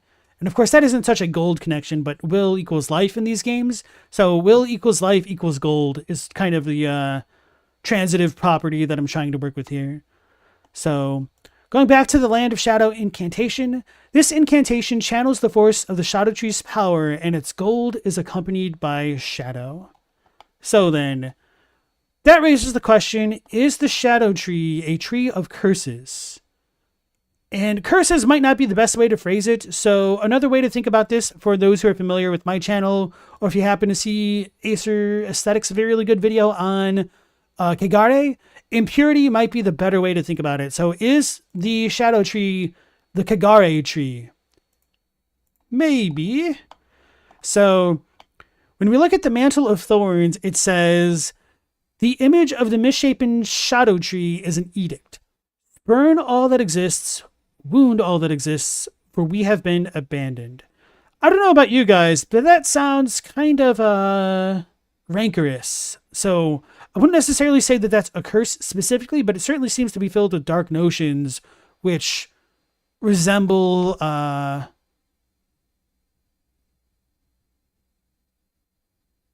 impure thoughts, I guess we could phrase it that way. So another thing to be considering in relation to all this is that if there is a Hornsent connection to the Shadow Tree, if it was the Crucible or anything, it's worth remembering that the Hornsent did use hexes and curses, and that might be related to whether or not the Shadow Tree is related to them. So you might not believe that in your headcanon, but I'm just going to include it for those who might be interested. And so if the Shadow Tree is a tree of impurities, it's also relevant to consider that the Shadow Tree is implied to be without order, and also Marika's Minor Erdtree incantation is also without order. And when you consider how Misbegotten are considered impure and chaotic, then that might tie into things relating to the Crucible, because the Crucible Knights are considered chaotic. And why is both the Shadow Tree and the Minor Erdtree incantation without order? Is it a possibility that neither of these trees are related to like the quote-unquote Golden Order? I know that could definitely challenge some people's thoughts about when the Golden Order came to be, but sometimes that's just what we need to do, just to reconsider what we do know. So maybe the Shadow Tree accepts resentment in addition to memories. And when I say in addition to memories, I say that because for whatever reason in the Shadow Realm, when you kill bosses, their remembrances get hewn into the Shadow Tree. So if the idea is the Erdtree doesn't accept shadow and it just gets pure gold, then maybe the Shadow Tree is a kind of prior version of the Erdtree that collects all manners of life forces and doesn't filter out all of the garbage. So maybe that's where the shadows come from. People that die, and then the Shadow Tree accepts all of their memories rather than they're pure gold, perhaps. So it doesn't accept their baggage. And there's a lot of reason to talk about that, because we do know that the Hornsent had a lot of baggage. Marika wanted to get rid of a lot of impurities, and so she's purging the Hornsent and a bunch of things like that. So one question this raises is, did Marika seal the Shadow Tree and the Land of Shadow away and use Mesmer to purge curses or impurity for a pure era? And to tie into the whole idea of resentment and whatnot and impurities, the Shadow Tree might be related to the idea of how Ghost Flame in the past took even tainted flesh and burned it. And so maybe the Shadow Tree took tainted flesh and was given equal treatment in death. And then another thing which interested me recently that I want to consider a bit more fully is the way that the furnace golems produce crystallized sap tears from burning things, whereas the burn component didn't seem to be necessary with the Erdtree in the lands between. So it is interesting to me whether that if curses equals eternal punishment in an afterlife, how much kind of thematic overlap that has between what would happen if somebody were to remove the rune of death to create a form of eternal afterlife with the spirits and whatnot. So it sounds like the same thing, but different. You copied my homework, but it just has different handwriting, I guess. I don't know. So going back to the whole idea of purging impurities, we have the Fire Knight Quayline description for his spirit ashes saying that his greatsword impaled foes upon fire, keeping the taint of impurity away from fair Mother America. And then the Crusade insignia says, the warriors who fought in the Crusade set aside both honor and mercy to wantonly impale and scorch those deemed impure. And so going back to the whole furnace thing, the hefty furnace pot description also says, the furnace's flames burns away both body and soul. In the Japanese, it says, to the soul. I should have fixed this. Burns away the body to the soul.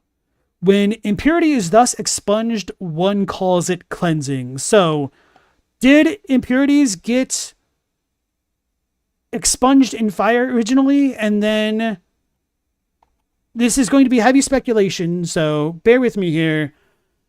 Then did the Hornsent and or America and the shaman starting turning people into trees essentially, did that practice exist to kind of make the trees take the impurities away from people? And then could the trees have been burned to expunge the impurities and then purify their souls? And that might tie into the whole jar folk ritual as well. So I wish I could touch more on that subject right now, but my thoughts are a little bit scattered because I'm bouncing around so much. And I've been on a really long tangent, so I'm going to hydrate and read what you guys are saying in chat. And if that stuff made sense or if it didn't make sense to you, let me know, and then I can expand on that as needed.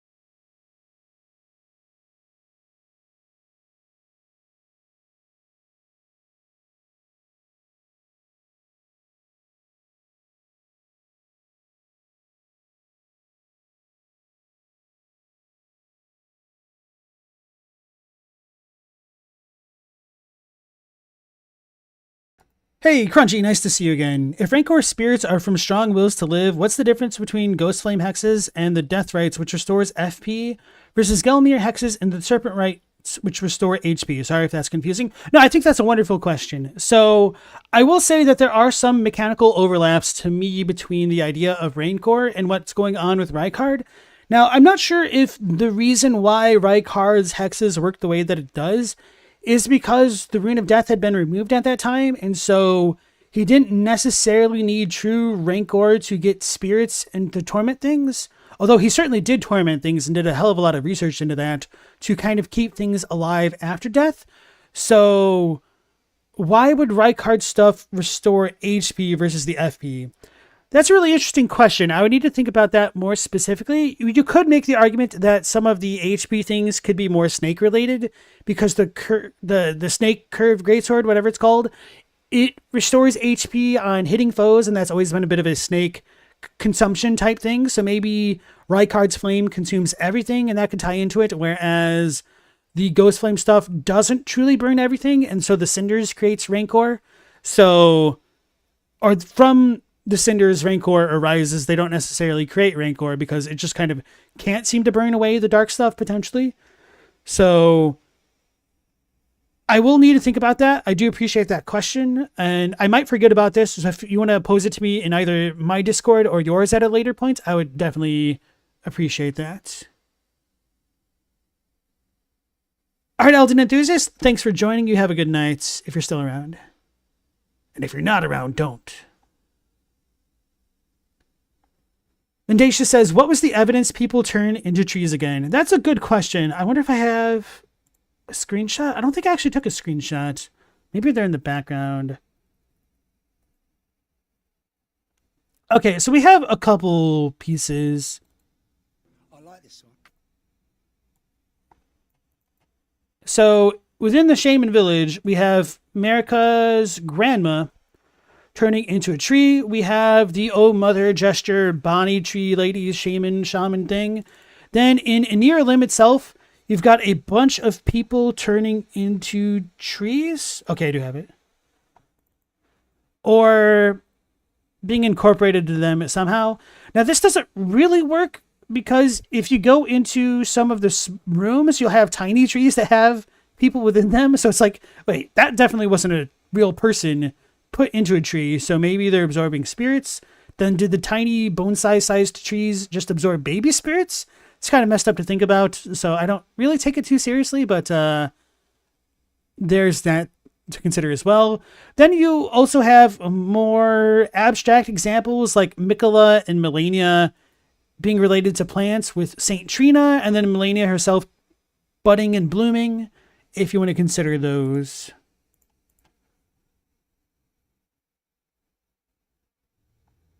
Hey Global, I don't remember seeing you tonight. Welcome back in.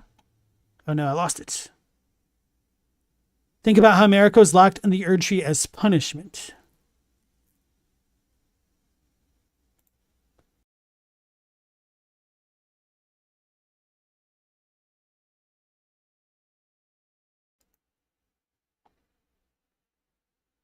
Mendacious says that's not just a statue in the Shaman Village. I don't believe so, because when you look at her, and the one in Bonnie, you actually see kind of branches coming out of them. And unfortunately, like, a lot of this stuff really takes a fine-tooth comb to see properly. Combed. Because if you don't have the camera mod, you can be kind of boned. Let me try to find a better example. I guess this one doesn't have the roots. Or maybe it does. I don't think I zoom in too far on this one. Oh, I do. Okay, yeah. So you have roots coming out of its body. So I don't think it's an actual statue. And for what it's worth, when you go into places like the catacombs in the Shadowlands, you can see the undead sorcerer and necromancer boys. And they kind of almost look as though they have stone skin as well, but they're mummified. And I don't think that's too different from these or even the decapitated or defaced horn-sent tutelary deity statues. I don't think those are meant to be statues. I think those are supposed to be mummified corpses.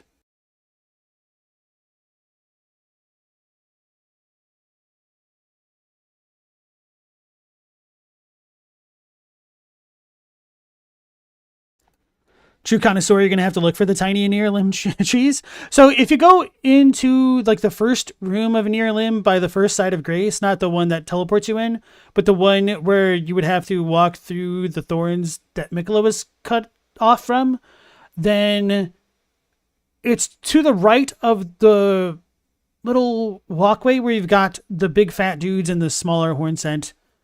And it's got the banana boats. Prince Lorien, welcome on in. The dead two fingers seem to turn into wood too. That's an interesting point as well.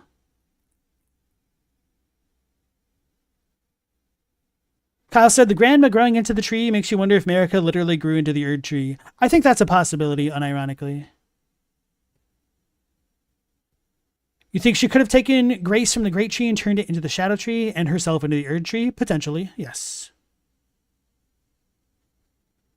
Korn said he wonders if the becoming a tree motif relates from Gurm because of the three-eyed raven character becoming one with trees. And also the blood connection is worth considering.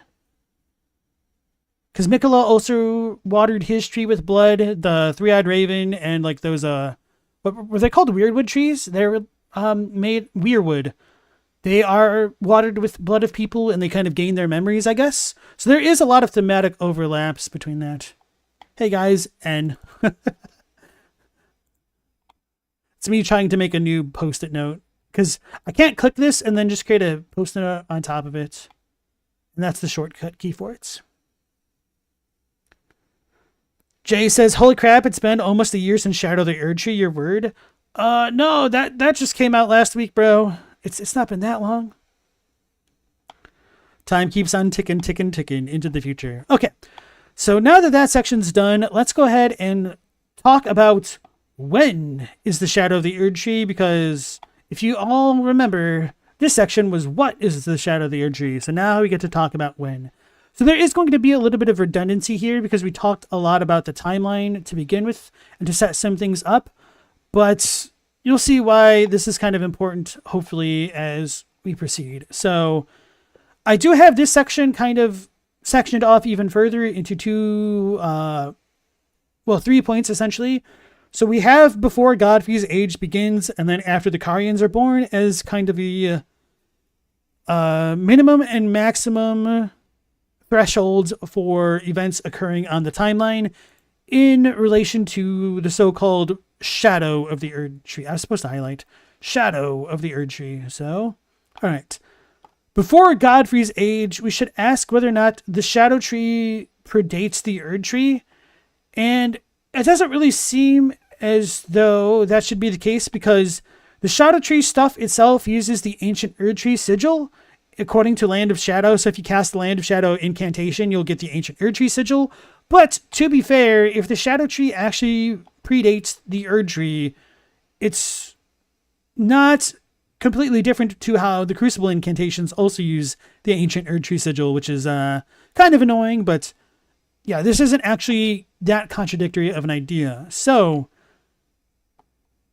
if the Shadow Tree does predate the Erdtree, then would the arrival of the Erdtree have altered the so-called Shadow Tree?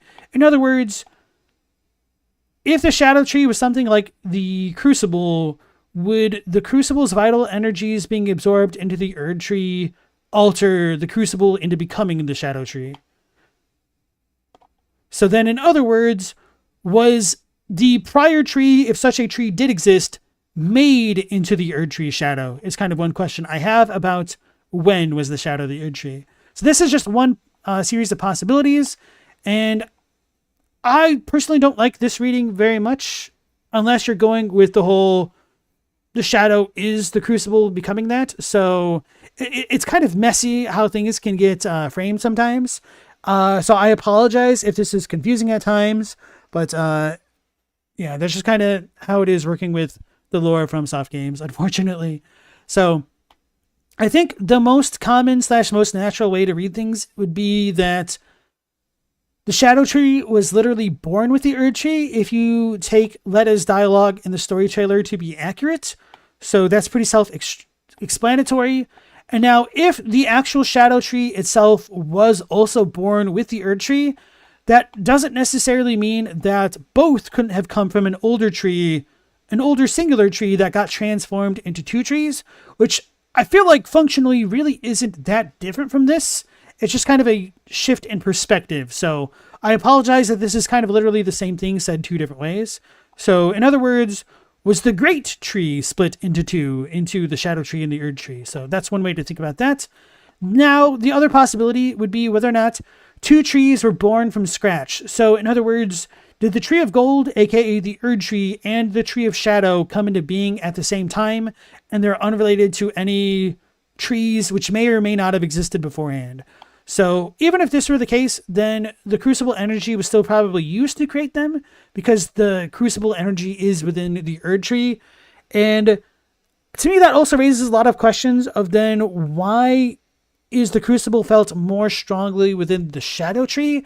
There's the possibility that Marika could have used knowledge obtained from the Hornsent with like their Spira technology to funnel away the negative energies of the Crucible into a more rectified energetic current to create a stronger, purer gold Erdtree.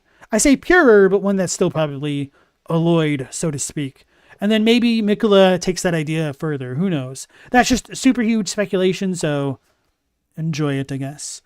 Now, if the Shadow of the Erdtree was born with the Erdtree in some regard, we should ask ourselves, does that have any relation whatsoever to the so-called first cardinal sin or the original sin?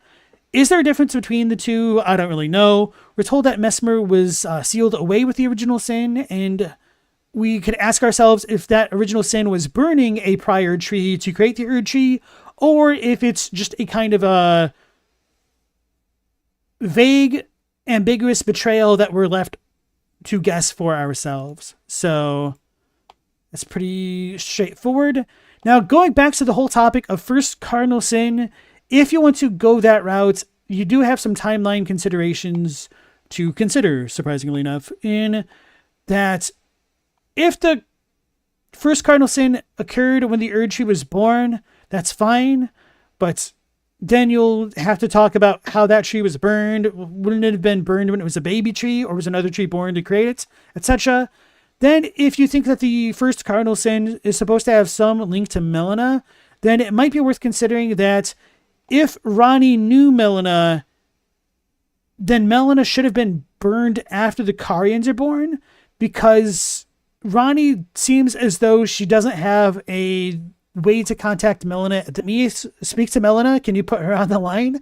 But this could just also be weak storytelling on FromSoft's part. So this isn't entirely bulletproof. Don't get me wrong. So we're talking about Ranni's links to Melina, and if Melina was used to burn the Erdtree in like the first cardinal sin discussion, it should be noted that this could potentially happen post Night of the Black Knives, but Melina should not have been burned before the Carians are born, is kind of the big point to consider. So the first cardinal sin could have been, or maybe I shouldn't phrase it that way, Melina could have been burned and made bodiless after the Night of the Black Knives. It could coincide with the Shattering for all we know.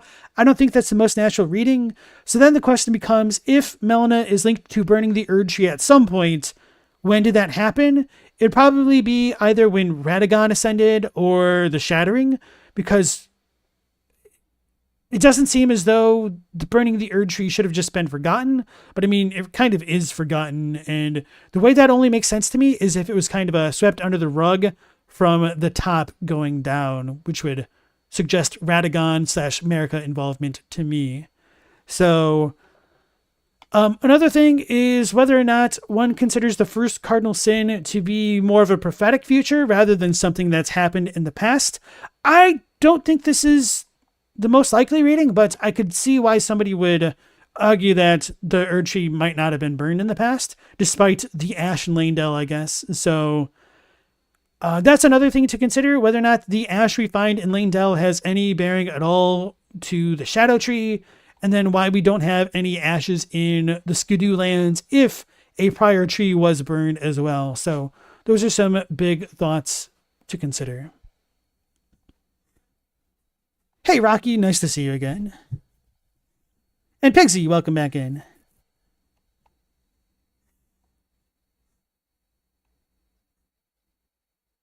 Stella's right. There were also giants in Dark Souls 2 that turned into trees. And in Dark Souls 3, we all had a bunch of hollows turning into trees and pus of men, which look like snakes.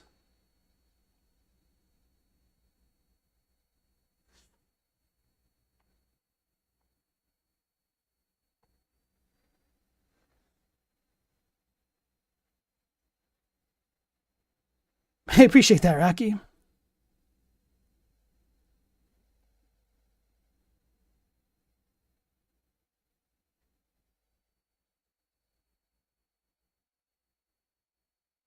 Crutchy, that's an amazing random thought. What if the ash in Leyndell quietly accumulated there because of the spiritual power of the Erdtree, similar to the tutelary deities?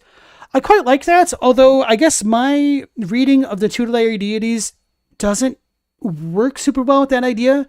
So if you bear with me here, to me, I don't think a tutelary deity is supposed to be functionally that different from spirit ashes, but I think the reason why the tutelary deities kind of give you a generic thing is because of their ascetic practices causes them to let go of their ego and their self so they can transcend the life cycle of the cycle of life and death. So if somebody loses their ego, what happens to their spirit ashes, which is essentially their ego encapsulated into ash form, I guess. So to me, the tutelary deity spirit ashes are base spirit ashes with no personhood attached to it. And so could the ash in Leyndell be like that for the Erdtree? Maybe. It'd also be curious to consider when said ash were to come into being. Maybe you can make the argument that if Marika siphoned a part of her mind / soul away from her body, then could the ashes be a result of her spirit leaving her body? I think you could make that work, unironically. Not that you're necessarily saying that. I'm just kind of playing with the idea right now. Like the headless demigods, identityless ashes. Yes, that's a good way to say it. Yeah, I guess that's a really good parallel as well. Not all of them are headless because they've been beheaded, but functionally, you could argue that's a bit of symbolism that they're made headless, so they have no identity, even though that's not how they start, because you do have 2 within Beliarat and an ear limb total that have their heads remaining on their bodies. Good question. Okay. So I think we could leave that. Yeah, that's the next section. Okay. So when is the shadow of the Erdtree? We talked about being born with the Erdtree and the whole thing is relating to sin. Now, the next possibility of when the shadow came into being would be after the Carians were born, which I don't think works out super well, because if the shadow tree itself was born with the Crusade, it doesn't make a lot of sense to me unless one wants to argue that the ancient Erdtree, which I'll call Godfrey's Erdtree, was split into 2, which created a shadow tree. So you would have needed to have an Erdtree, and then it got split to create the shadow tree.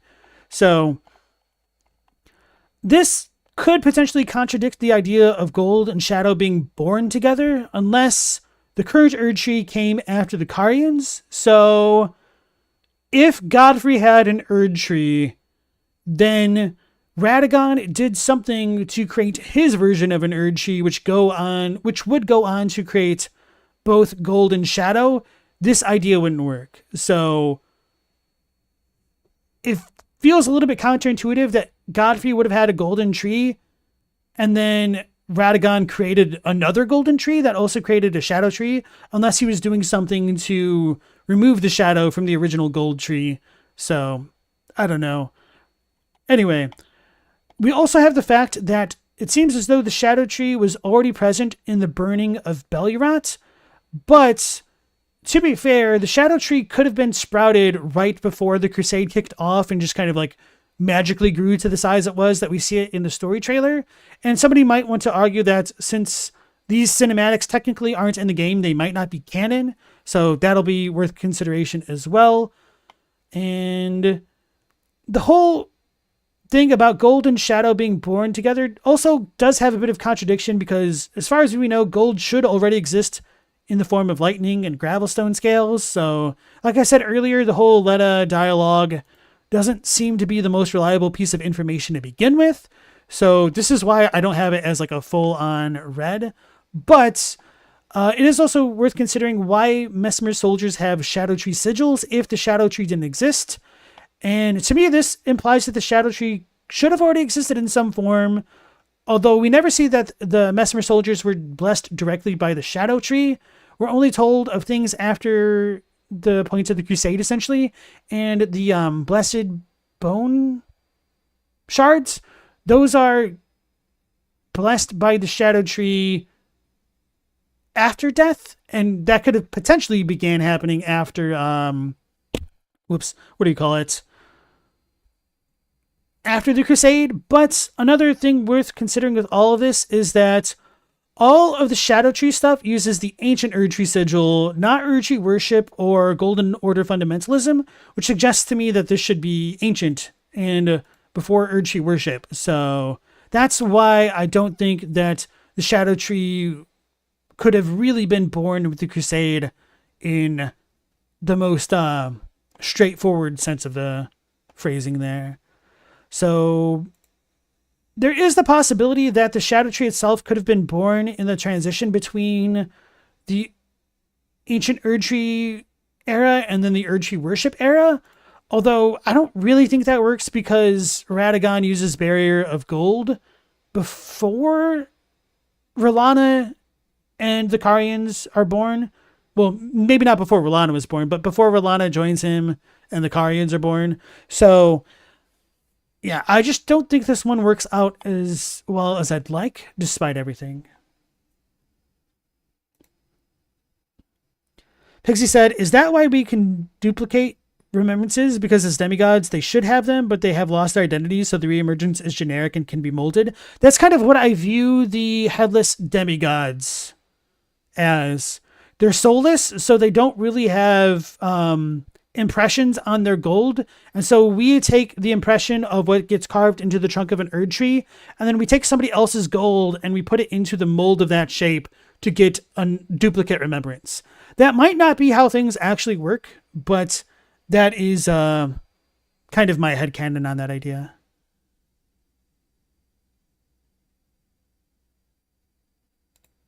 Kyle said, it didn't say gold was born, it said it rose. Counterpoint, the Japanese says gold, was born. So, yeah. Or produced. I mean, it's a little bit arguable, but...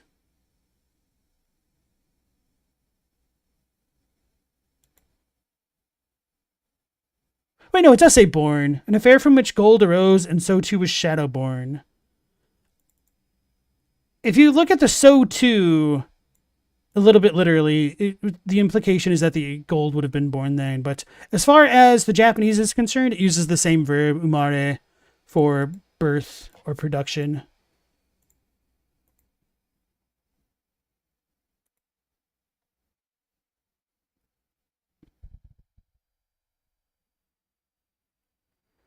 Prince Lorian asks, couldn't the Shadow Tree sigils be applied when they took up the religion after being trapped in there? Yes. And so, for what it's worth, it does bother me that we have nothing relating to Erdtree worship in the Land of Shadow, literally, because we do have Barrier of Gold, which is an Erdtree worship incantation before the Karian stuff happened. So why is there nothing relating to Erdtree worship there?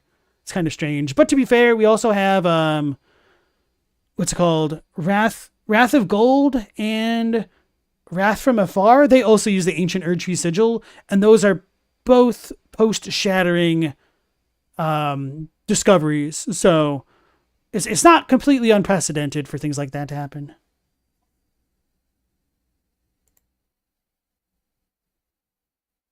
Do we think the Karian's full names are Renala Karya, Rani Karya, Rykard Karya? I mean, that would make sense, unless the house name is chosen.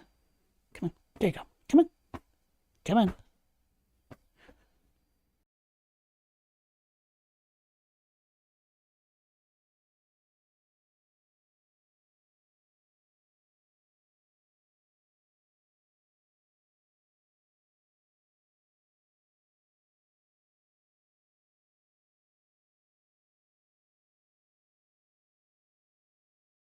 Dead Morose, welcome into the stream, and also, damn you for gnoming me. Wrath of Gold uses Erdtree Faith. No? Let me double check. I think I might have a screenshot or... what do you call it? Footage.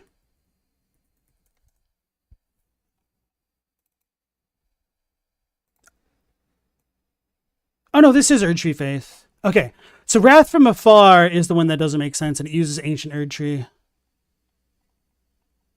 Oh, I know what I'm thinking of. I'm thinking of the Golden Land, the one that the Erdtree avatars use. And technically, that shouldn't be so surprising because their life force may have come from like the ancient Erdtree, I guess. Well, many people believe the minor Erdtrees came from golden seeds, whatever they're called, and then those should have been post-shattering, so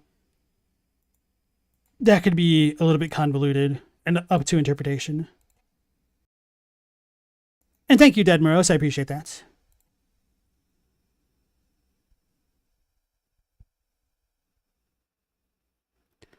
Kanji said, how married am I to the idea that the sigils represent eras? Because it could be incantations which draw from the Erdtree directly versus incantations which draw from the worship of the Erdtree.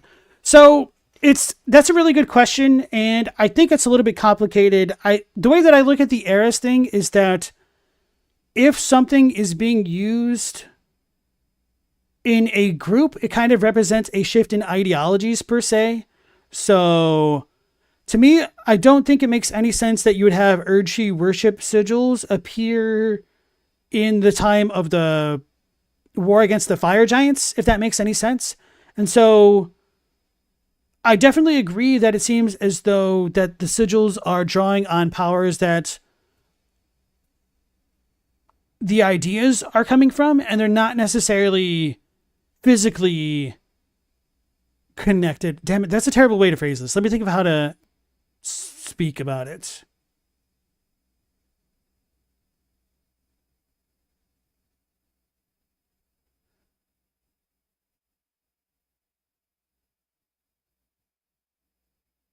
So, for example, in what is it called? Flame Protect Me. There is one spell that the fire monks use that is used to guard the champions of the Erdtree, and that doesn't use the Erdtree worship sigil or the ancient Erdtree. And so to me, that might suggest that the ancient Erdtree idea wasn't strong enough for people to draw on power, or it may have just been more convenient for them to use the fire monk stuff, even though there technically shouldn't have been fire monks at the time, and that is considered the oldest of their incantations as well, surprisingly enough. So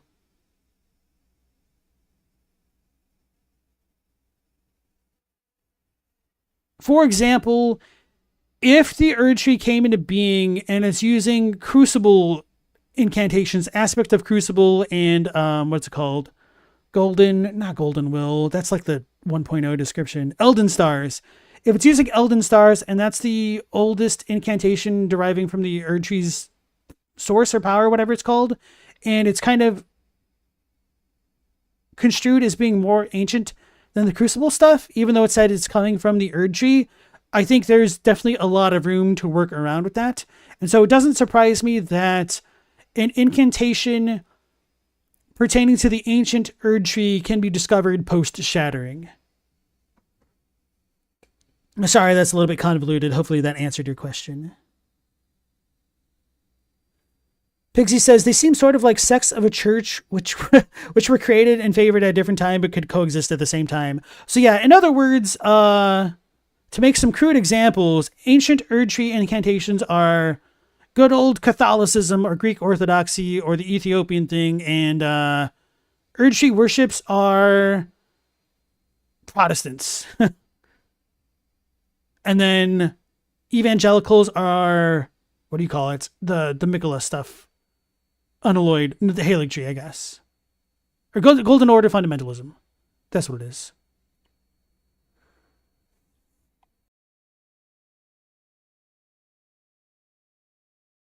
Yes, and as Dead Moreau says, the giant conquering hero's grave has banners with 2 finger sigils for what it's worth. And of course, Corrin does sell those fire incantations along with 2 finger ones when we first meet him for whatever reason.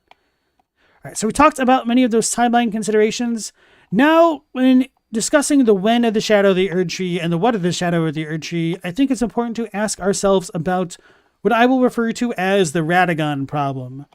So, if Radagon shares godhood with Marika, and the Erdtree is literally part of Marika and Radagon and their body and the Elden Ring, then what is the Shadow Tree's relationship to Radagon? Is there a relationship? Was Radagon the Shadow Tree? That's kind of more of my unhinged speculation territory that I didn't have enough time to flesh out. But yeah, there's things, man, I really wish I had more time to set myself up for this before like Night Rain came out, but I've been working on this for a long time. It's just rough. So I guess I'm going to have to go into my folders and pull out the Radagon icon. I could wait for later though. Yeah, that'll probably be the post thing. Okay. So what is the Shadow Tree's relation to Radagon? We'll leave that kind of as an open-ended question for now, even though I'd love to go Pepe Sylvia on everybody in the chat right now.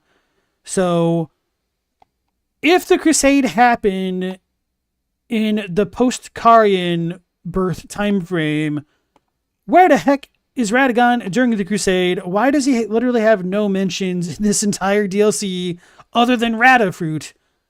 Pun intended. And why does Mesmer not bring him up in relation to anything as well? He only seems to care about his mother.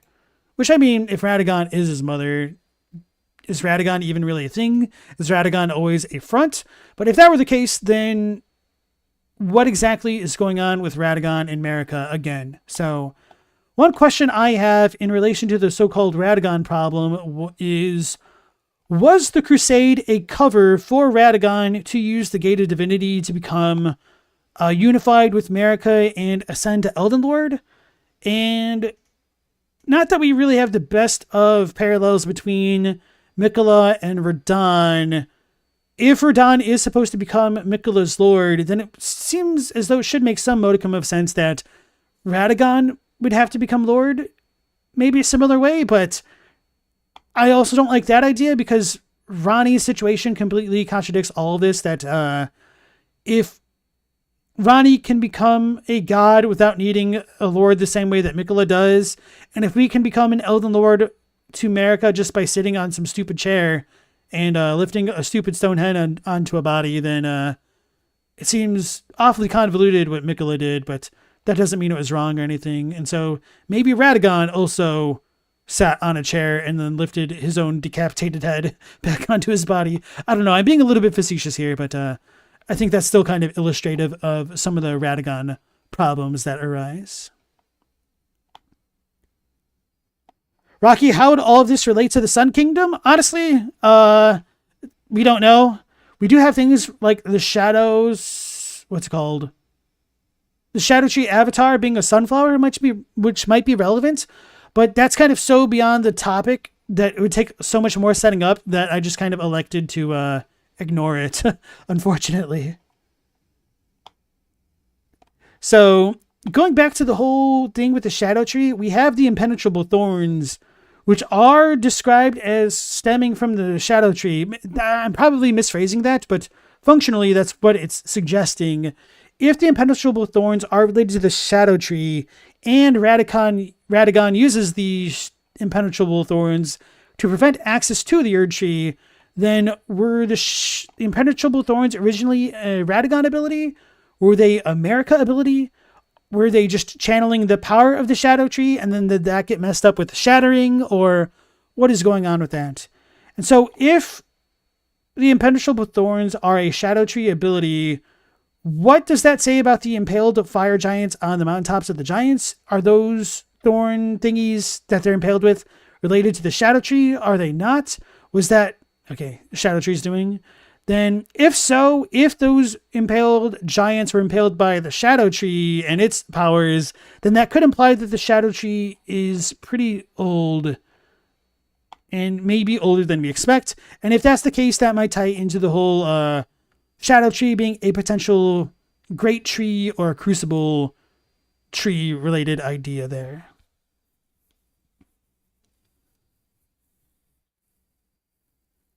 Pixie said, thorns are related to criminals, and the Hornsent put criminals in jars. We'll be talking about thorns again really shortly here, so, man. It doesn't, in many ways, it doesn't feel like I should be talking more than in many other streams, but I guess because I'm just trying to cover so much information so quickly, I must be talking much more frequently. Because I've had to hydrate so much, and I still need to hydrate. I already feel like my voice getting pretty messed up. So let me take another moment to hydrate. And yeah, everybody in chat, if you are just chilling around, you should probably stretch a little bit or at least sit up straight because you're a banana-shaped punk. Nightbot told me. And yeah, just take a little bit of a breather here.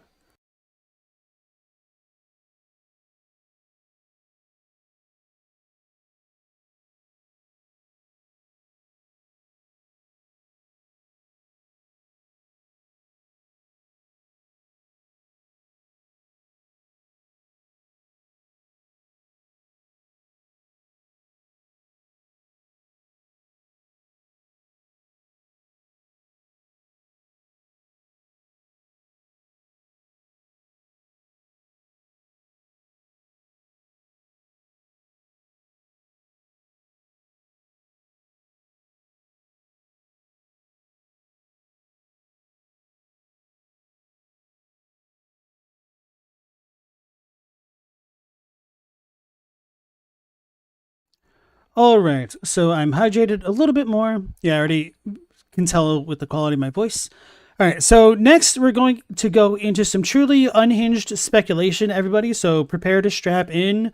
This is going to be a bit of a wild ride, and like I said, this is unhinged speculation. So I didn't have enough time to finish this section of the Miro board because, just to reiterate what I've said for like 12 times already, it takes a lot of time to go through all of this information to kind of, what's the word? Process it and then collate it this way and then look at a bunch of connections. So it is really unfortunate that I didn't finish this section. So once I clear out what I have here, we'll probably be winging it and just talking on a bunch of tangents. So forgive me on that front. Crunchy, this is what you're here for. I'm kind of glad you're here because I imagine I'm going to say some stuff that you're going to either hate or be like, maybe. All right, so this is kind of the premise moving forward, that the Shadow Tree is the Crucible and or the Great Tree, and these are kind of all one thing, and that the Crucible would go on to become the Shadow Tree at some point. I don't want to say when that is because that can be open to interpretation. So first things first, if you want to say that the Shadow Tree is related to the Crucible, I think a very good starting point to begin with would be talking about Crucible Knight Devonia. Now, when we look at the Crucible Hammerhelm, which is worn by Devonia, the longest serving of the Crucible Knights, it says, Devonia quested in search of the Crucible's origin and departed from the lands of the Erdtree alone. Now, this bothers me so much because if the Crucible Knights are following Godfrey and they don't understand what the hell the Crucible is, how do we have any hope of it? It's kind of maddening, but anyway, why does Devonia choose to go to the Land of Shadow of all places unless it's Crucible related?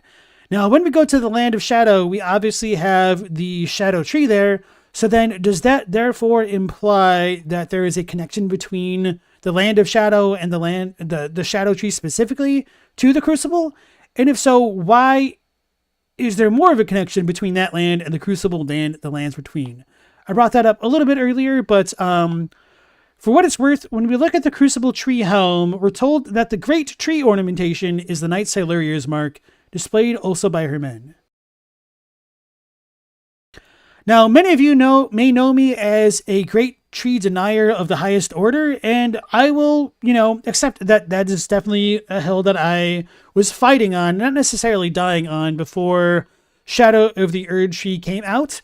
But in my defense, we actually never really had true confirmation that there was a form of a Great Tree that was truly separate from the Erdtree. Now, I think with the DLC, there's much more room to argue that there was a legitimate Crucible. We don't know whether or not that Crucible was a tree, despite Siluria's spear saying that the primordial form of the Erdtree is closer in nature to life itself, and this spear, modeled on its Crucible, is imbued with holy essence. As I said at the beginning of the stream, this is the one item that has vexed me more than any other in pretty much any other FromSoft game, because in the pre-DLC times, I'm like, okay, if the Crucible is a tree, and it's the primordial form of the Erdtree, does that mean the Erdtree was the Crucible? Is this just the same thing with a different name? And part of me is still really willing to entertain that thought even further, but I don't think it fully works out as well as it did before the DLC added things like the Mother of All Crucible talisman talking about horned giants. But those horned giants could have been horn-sent giants, not like fire giants, and maybe the horn-sent got the horns after Godfrey. But I don't really think that works out for a number of reasons, but just kind of mentioning it. So, in other words, I've done a bit of a 180 on the possibility of there actually being a legitimate Great Tree before the Erdtree, so to speak. So, going further with that Great Tree idea, we do have the horn-sent follower of Mikola next to Letta in the behind Verlana's place, the Castle Ensis, who says you need to go to the Twisted Great Tree of Umbra in Japanese. I can't remember, the Misshapen Tree of Umbra, or something that he says in English. Anyway, he uses the characters for Great Tree, so I do think it's a little bit reductive to automatically infer that any reference to a Great Tree of Umbra should refer to a pre-Erdtree Great Tree, but some people might feel differently, which is why I'm going at lengths to kind of describe this thought right here. So, for what it's worth, the Erdtree is also referred to as a Great Tree many, many times, so this kind of claim that there's a Great Tree of Umbra isn't necessarily definitive that this Great Tree should predate the Erdtree, so keep that in mind. Now, moving on from that, we also have the root resin from the base game, which says, the roots of the Great Tree were once linked to the Erdtree, or so they say, blah, blah, blah. And in not resins, we have knot-shaped lump of resin that exudes from roots of trees. It serves as a primitive catalyst. The term primitive is the same Genshi Teki that's used for crucible type stuff. So you could say a primordial catalyst, but primitive is perfectly fine. I really have no problems with that localization, but just bringing that up because some people might see that context as being important for their own headcanons. So why not indulge them? Now, this is potentially a nothing burger. I totally recognize that, which is why this is in the unhinged speculation category. But why is not resin bigger than root resin? Is this a forced perspective issue, or is the implication that the roots in the land of shadows are more associated with a potential great tree that was once connected to the Erdtree? And then does that imply that since we have the shadow tree down here, that these are either shadow tree roots, or could the shadow tree have been part of the roots of the great tree? And could the great tree have been an Erdtree predecessor or the Erdtree itself? It's arguable, but for what it's worth, if Godwin was given Erdtree burial, and we do see Godwin surrogates infiltrating the roots of the Erdtree, and they're also in the land of shadow, then it seems as though the shadow realm roots were legitimately connected to the Erdtree at one point in time, and it seems as though they are no longer. And if we have the Godwin surrogates everywhere here, the implication, I think, would be that the Erdtree was severed from its roots after the Night of the Black Knives, and probably coinciding with the Shattering. And it's been a long time opinion of mine that the reason the Erdtree is tilted is because of the Shattering and it being disconnected from its roots, although others might feel differently. Now, turning really quickly here to the Battlefield Priest artwork depiction, it seems as though we have a tree and its root network, or could it possibly be two trees essentially connected through one stalk? And in other words, is this a Chinese finger trap that got a tree stuck inside it? Maybe. And it's also interesting that this has the depiction of the ancient Erdtree sigil, and these folks are in the Shadowlands. Were they looking at the Shadow Tree and the Erdtree? Are they saying it's all one and the same? And the idea of the Erdtree kind of being, the Shadow Tree being an upside down version of the Erdtree, I first actually heard posited from Crunchy in the chat. If you guys are not familiar with him or his videos, I definitely recommend them. He hasn't produced so much since the DLC, but I don't blame him. Neither have I. And so he had brought up this idea before the DLC had fully launched, and I was like, I don't know. I could see it, but I'm not going to, be fully on board with it without more evidence. So, hey guys, it seems as though more evidence has come, and I could potentially see the Shadow Tree being literally connected through the roots of the Erdtree, or let's say that there's an unseen ground here, and we're just kind of flipped upside down in the lands between. I don't know if that's actually the case, or if this is like a metaphysical break, so if we took this in paint and just like cut it and select it in half, and then put a dimension between the two, I could see that being a thing.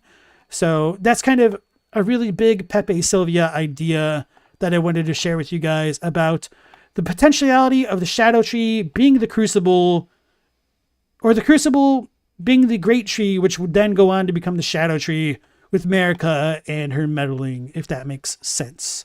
So I think that's a pretty good capstone on this little section, and I'll go even more Gideon Sylvia in a moment here.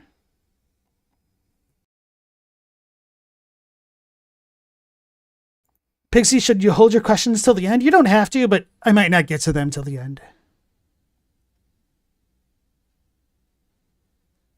Does the Shadow Tree use the same word for shadow as Baleful Shadow? Yes, but maybe no, depending on what you mean by that. I mean, the root shadow is the same, but I can't say, like, the things preceding them are the same. And then House of Red Wine, welcome back. Nice to see you again.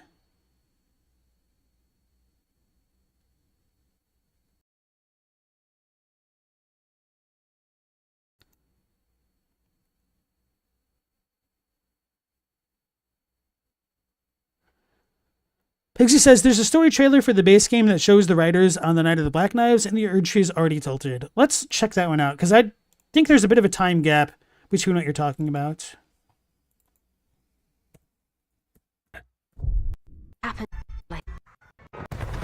So they're riding. I never noticed the Erdtree here. Oh my god. Okay, so that, I could definitely revise my thoughts about that then. Okay, cool. And it's already cracked. What the hell? Hey guys, this is me getting on my, yeah, this totally isn't canon. It's not in the game grind set.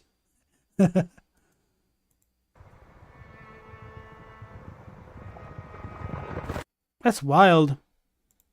Appreciate that, though. The rune of death was stolen. Yeah, so I thought you were talking about after this point.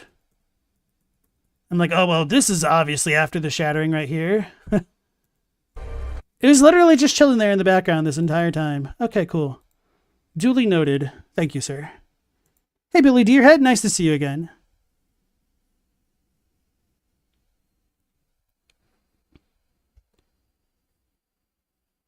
To Godwin, not corpses, and not yet a single speck of death root in all of the realm of shadow.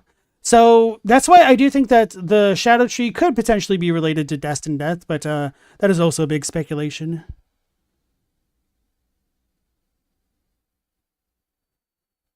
Mendacia says, there's a Deathbite dancing lion with a bunch of basilisks. True, but I don't think we actually see a stereotypical death root. I need to double check some locations, though. Rocky said it uses the word umbra specifically rather than shadow. That makes you think eclipse. So umbra is another way to say shadow. I could double check the Hornsent dialogue, but it's Great Tree of Shadow. So, I mean, it's the Great Tree of Umbra, Great Tree of Shadow. I don't remember how he talks about it. I don't even remember his English to double check, so I'd have to like look up Shadow Tree. Or wait, I could just type in of Umbra, can't I? Go to the misshapen tree of Umbra. Oh, okay. He calls it Kage no Taiju, so it's like the Shadow Great Tree in Japanese.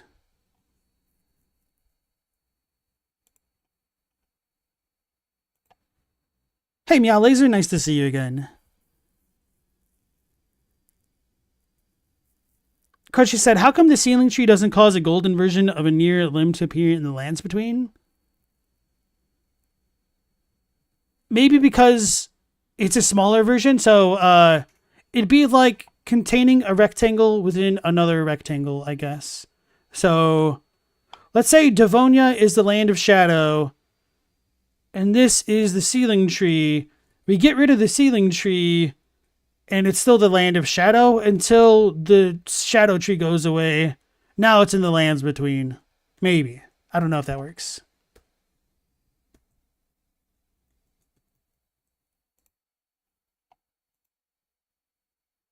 Were the Night Cavalry around before the Night of the Black Knives? I would argue yes, in some capacity. I don't know if they technically followed Morgoth at that point, but I think they should have been around. Because they had like their mentor or something. Does anything refer to Placidusax as being a consort? No, sir. Right, let me hydrate again, and then I'll go into this next section of unhinged speculation.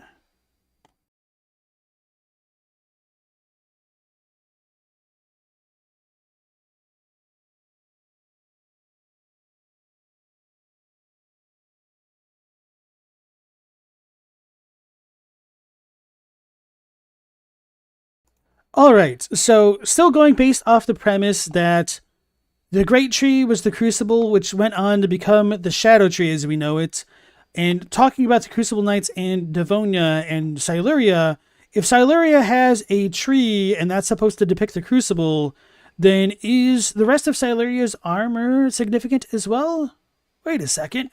It's got spirals. Are these spiral roots? Was this tree that Siluria depicted a spiral tree? I kind of don't know, but, you know, then why the hell do we have these braided Erdtree type roots coming into like the trunk section where like the life spreads from? So anyway, moving on from that, we're told that the Shadow Tree has a second spiraling stalk in its Shadow Tree avatar description. And notably, the Spiral Tree seal is a spiral. Ooh. So this might be overly reductive, but it might also be foreshadowed in the base game with the existence of the Cross Tree Tower Shield, which depicts a spiral tree. And I don't know if this is supposed to be like the spiral tree or if it's just a coincidence or who knows. But one of the things that has fascinated me the most about this Cross Tree Great Shield, even before the DLC was announced, was like this depiction of potentially fire at the base of it. Now, of course, This depiction of a crossed tree shield or a spiral tree doesn't really match up super well with this one or even this one. So we could all leave that alone for now.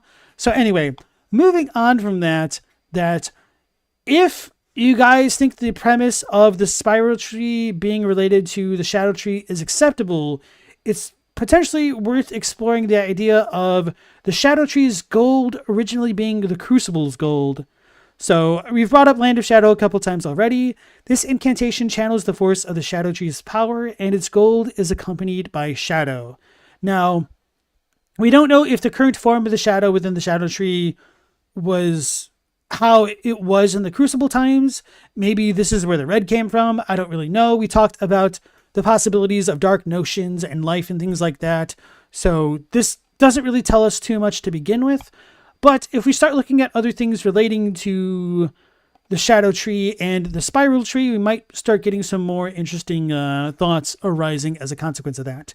So looking at the impenetrable thorns and the mantle of thorns. I can't remember what it's called. The Japanese is Kyosetsu no Toge, which Kyosetsu is rejection, the same type of rejection that gets brought up in Golden Order fundamentalism. So is rejection an edict of the shadow tree? Does that have a Radagon connection where he brought the tenets of rejection back into the Erdtree in a different form? Maybe, I don't really know. Just thought you guys would be interested in that. And Toge Matoi is thorn-clad, a mantle of barbs or thorns. Mantle of thorns? Mantle of Thorns is a really good localization. I don't have problems with it. But I wanted to bring up the idea of thorns being potentially important in relation to the shadow tree. And if you guys think that the spiral tree and all that is related to the shadow tree or the crucible, more specifically, it might be worth considering how the Euponia seems to have elements of shadow and gold intertwined within it, and how the golden crux is made of gold. So, did the golden crux come from the Hornsent, and did the Hornsent have their own tree? Is this that tree's amber? Was that tree separate from the shadow tree? Maybe. And then, if that tree is different, is that tree related to what's going on with the Euporia? Was there no kind of gold tree, but then why would the Euporia have gold? It seems to be tree coded in some regard. And of course, it always sucks to be reminded of ourselves of how this could have potentially related to Mikola and abundance and decay in cut content. So that's not relevant. I'm just taking a bit of a dig, perhaps. Billy said, you heard the Japanese version said Placidus Sax's god merely left rather than fled. It is ambiguous. I don't think fled is a disingenuous localization. That is certainly an acceptable reading, but the Japanese could be understood as being a bit more ambiguous in that regard. Correct.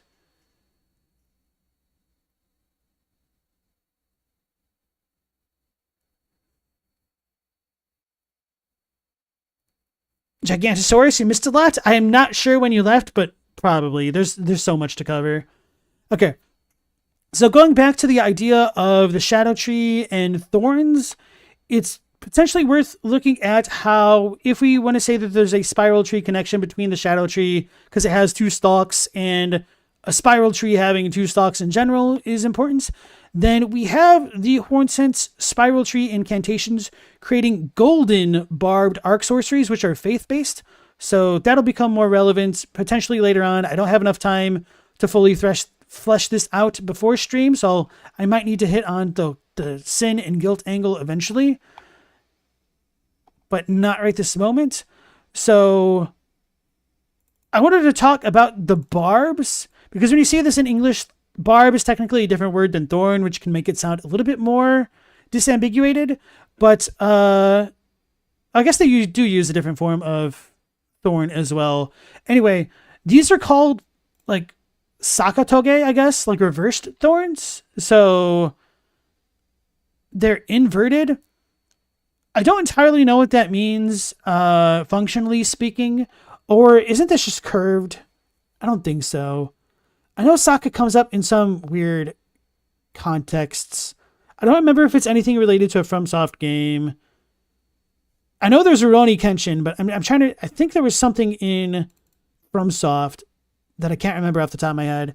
Anyway, in Rurouni Kenshin, and just to give you guys a little bit of irrelevant context, really, Kenshin wields what's called as a Sakabato. So Saka is the same Saka here. It means reversed blade katana.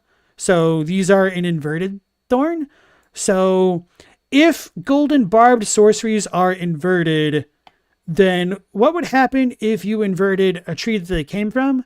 Now, this is why I say this is a truly unhinged speculation territory. So if you invert the inverted thorns, you get an inverted Erdtree. Could this be pulling out aspects of the shadow tree to create it, essentially? And then if you pull that stuff out, is that why we have the impenetrable thorns? Is that where they like stem from, essentially? So in other words, did the golden thorns become shadow thorns if they were inverted by Marika? And could that be related to the betrayal that Marika could have bestowed or conducted against the Hornsent that we're not given many details on? Maybe, I don't know. It's up to you guys to decide. So I just wanted to give you guys as much context on that as possible. So, of course, it always sounds really crazy to just say, hey guys, there's a tree coming out from underneath a tree. So this is something that I was looking at, I think earlier this week, or maybe the weekend before last, but I was double checking the Erdtree throne door thing, and I noticed this, which has always bothered me for the entirety that I knew about this, but for some reason this time when I looked at it, I was like, wait a second, this looks like this. So I was wondering whether or not the shadow tree is actually depicted on the Erdtree door. Now, I don't have the full picture of the Erdtree door on my Miro board, so give me a second here. I can show the whole thing for us right now. But that's the top parts. Okay, here we go. So I don't think this works as well as I would like to put a nail in the coffin of this idea.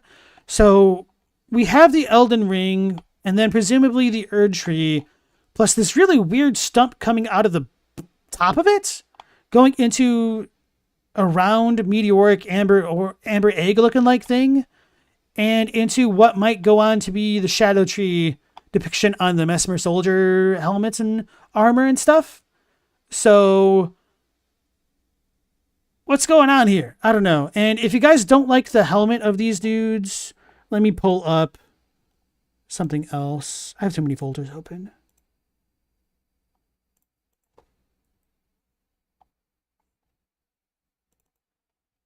The shadow tree seal on the Mesmer soldiers breastplates and stuff. So could that potentially relate to this? Maybe. I don't know. I think this is really reaching, but maybe some of you guys will really enjoy that idea.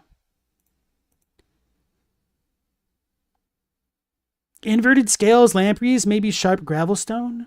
I'll need to double check that, Crunchy. I don't remember. Let me double check. Inverted. Inverted scales, hold on. It does use that way, Saka. Although that's not entirely surprising. Or is this pronounced Gyaku in this context? I don't know. Wait, no, this is a different thing entirely? Oh, no, that's a different word. Okay.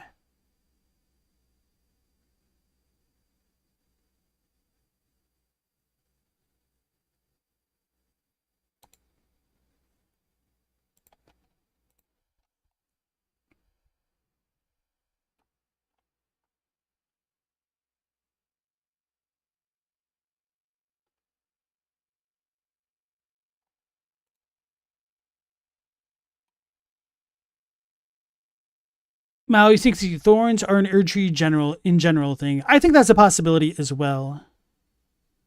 Billy asks, could it mean inward pointing thorns? Yes, it could mean that. Especially with the way that they get shot at you. They seem to have like the thorns coming on the inside. It's kind of hard to tell. And like the outer edge is arc shaped and might be more like a scythe or something like that. You think inverted thorn is barb. And yeah, this is one of those things where my Japanese and English isn't super on point enough to understand what, if any, differences there are, or if this is just like a FromSoft convention as well.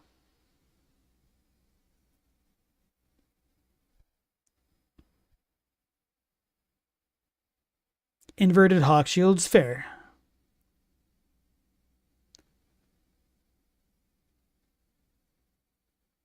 If you buy the deluxe edition of Night Rain, it comes with George R. R. Martin's notebook with all the lore explained in full. What are you, an employee for From Softcorn? Trying to get our money? Anyway, right. So the inverted stuff is all well and good. I don't really think it's that conclusive by any means, but I think it's just kind of interesting and maybe a little bit leading. So you guys can pretty much ignore that, which is why we're still in the unhinged speculation territory. And spoiler alert, we're not leaving it. So anyway, going back to the idea of golden arcs and gold and shadow and stuff like that. Hey guys, did y'all ever notice that some of these golden arcs have flames on them? There's candlesticks that Inquisitors hold and they breathe fire from. What is this gold and fire connection? Could there be a spiral candle tree? Now, when we in the base game, we have Mikola holding a bunch of candle tree type things in Elphiel. And in the DLC, we're told that his talismans, or whatever these things are called, are golden crossed trees. And this uses the same kanji as like the cross tree tower shield or whatever it's called. And remember how I said there's potentially fire at the bottom of that? Why does he hold candles that look like plants or plants that look like candles? And then why do we have the candle trees depicted in Elphiel of all places? So what is going on here? So is there a stronger candle tree connection between spiral trees, these rune arcs, the candlesticks, Mikola, who, came to the Shadow Realm? I don't know. But another depiction of the Erdtree which annoyed the hell out of me for a long time was that the rotted, putrid avatar staffs, I can't remember what they're called, I think it's just the rotted staff, seems to almost be depicting a shadow tree, a spiral tree, but it's also arguable that this is just the depiction of the Halig tree and the description is bad. So I'll leave that to you guys to decide. It says it depicts an ancient Erdtree or something like that, which is super annoying. So anyway, going back to the whole candle tree stuff, we're told that the candle tree shield, great shield, whatever it's called, is to depict a surreptitious prophecy of cardinal sin. Now, cardinal sin does relate to the flame of the giants because we use that to commit the cardinal sin. We have a candle tree here. It doesn't really seem spirally, which is kind of annoying. These don't seem particularly spirally, but we have these weird spirals on them, but they don't seem anything like the spirals of the Shadow Tree Avatar or anything quite like that, or even like these crossed tree needle thingies. So I don't really think this stuff is conclusive, but it's always been something that just made me stop and wonder and scratch my head and say maybe, but it's just all a house of cards. But the weird thing is that a lot of this stuff isn't necessarily dependent on the others. It's just kind of a bunch of weird coinciding observations, which makes me feel even crazier. So anyway, remember how I was talking about the impenetrable thorns possibly impaling the giants on the mountaintops? For a long time, I've wondered whether or not these are related to what we see on the candle trees, and I don't really know about that. But these do resemble the types of thorns that we see on the Erdtree throne room blocking us, the impenetrable thorns. Then we also see these kind of thorns in Stormveil, and thorns in general might have some connections to the guilty and sin, the briars of sin. What sin? Was it burning an Erdtree? Was it burning the thing that came before the Erdtree to create the Erdtree? Because these briars are also connected to the fire giants and the flame monks by virtue of the fire prelates holding onto them, and the little thorn sorcerers, the thorcerers as I call them, using them as well. They're an item of religious fervor and things like that. And I was wondering whether or not the sharpened branches are supposed to be thorns of the guilty, and whether or not the guilty were persecuted due to having connections to the realm of shadow in the base game. So like, were the guilty people related to those in the realm of shadow? Were they adherents of the Shadow Tree or the Crucible as it was, or if that was the giant's tree that America burned to create the Erdtree. Those are kind of some of the grosser ideas that I had in relation to all of this. And I had a lot more to say about fire and the thorns. All right. The thorn-based sorceries. So it's really weird that we have blood sorceries that don't have really anything to do with fire related to the fire monks. So take this with a huge grain of salt, as with everything that I've been talking about in this section. But the briars of sin and whatnot are faith-based scaling sorceries, similarly to the way that the golden barbed arc sorceries are faith-based. Now, barbs are potentially related to briars. Hold on, let me double check the briar kanji here. Yeah, if I had more time, that was pretty much what I was going to be talking about next on this mirror board. But that's kind of as far as I got. And there's most of it is just kind of pertaining to stuff like this. And then, yeah, just all scattered, disorganized thoughts.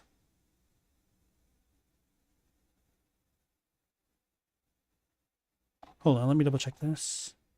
Oh, yeah. Dark Notions. Oh, yeah, Mikola watering his tree with blood. Okay. So I can probably connect that back in another way.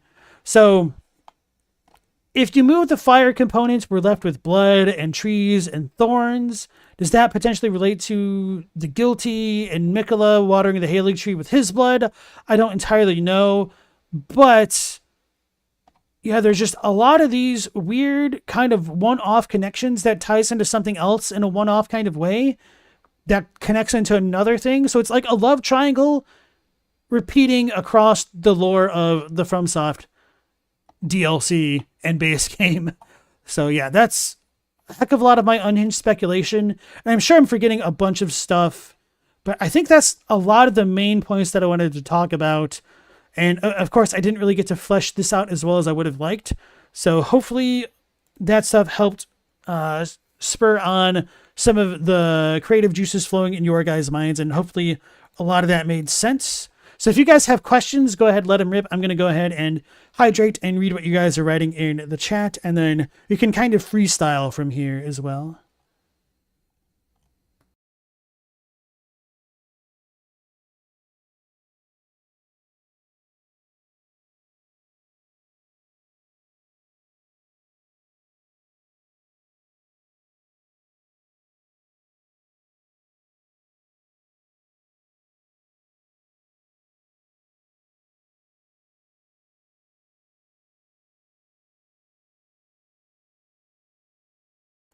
Rocky, you're searching for clarification and notice there's an inverted thorn hell in Buddhism. See, that's some parts of the Buddhism that I don't truly know too much about, because my exposure to Buddhism has come from a, what's the word? I can't think of the word, when a secular viewpoint where it's not really, it doesn't delve into stuff like that. It's more like philosophical Buddhism that I'm more familiar with than the cultural versions of it. Oh yeah, that's right, Pixie. The Halig tree is also a spiral tree of sorts, so I should have brought that up in relation to Mikola, but it doesn't look like this. Then it's like, why the hell is he depicted holding this if this doesn't look like his Halig tree? It's all a mess, guys, yeah. Pixie says, America tells her soldiers to brandish the Elden Ring at the war against the giants. So that is something that I don't remember if I brought that up in the Discord a week or so ago or a couple weeks back when I was thinking about it in relation to Radagon. Because, let me double check the Golden Order Greatsword description, because I think it doesn't have it in English.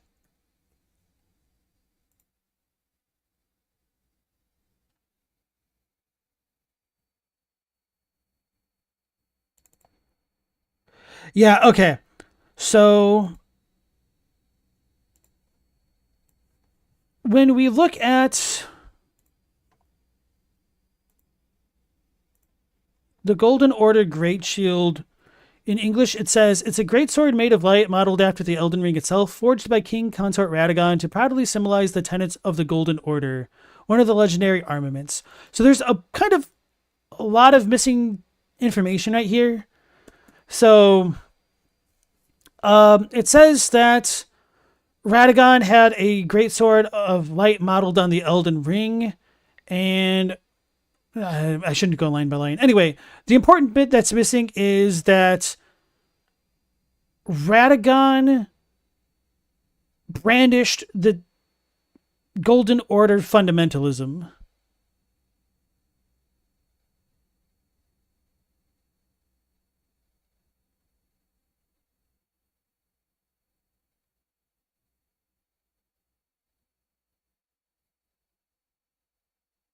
Hold on, let me try to think of how to articulate it.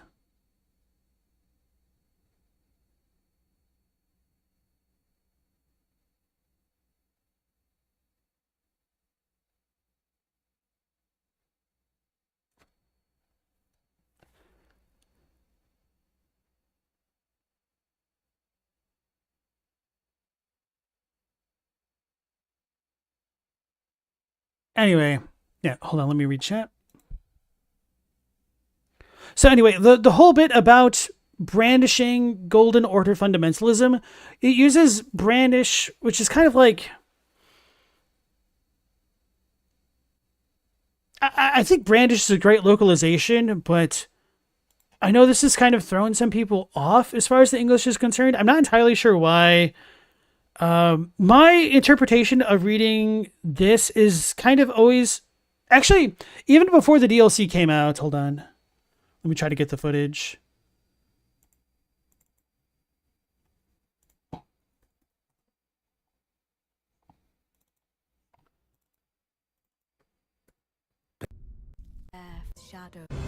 Okay, there it is.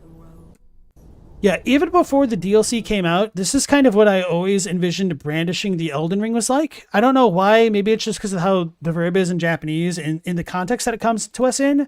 But I always kind of thought of it like the way Link lifts up the Triforce or something like that. So it seems as though Radagon may have done this the same way because that's kind of present in the Golden Order Greatsword description.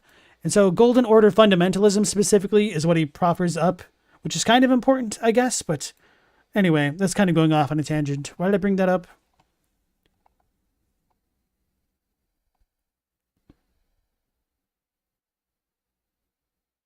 Why did I bring that up? The spiral tree. I complained about spirals. I lost my train of thought, guys. All right, Robbie, thanks for joining us. You take care. Oh, yeah, it was Pixie. Marika tells the soldiers to brandish the Elden Ring at the word against the giants. The Elden Ring is the source of the Erdtree's power, so he thinks the Erdtree Elden Ring can shoot thorns at stuff, and Radagon gains that power. Yeah, so I do think that that's a very strong possibility. And the Radagon icon? Oh, yeah. Let's look at the actual shadow tree itself. And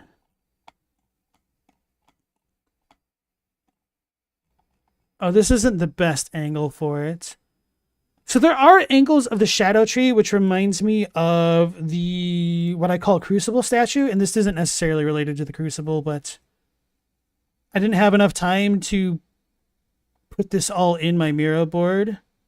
And so I said, screw it, I'm just going to do it live, essentially, which is what we get.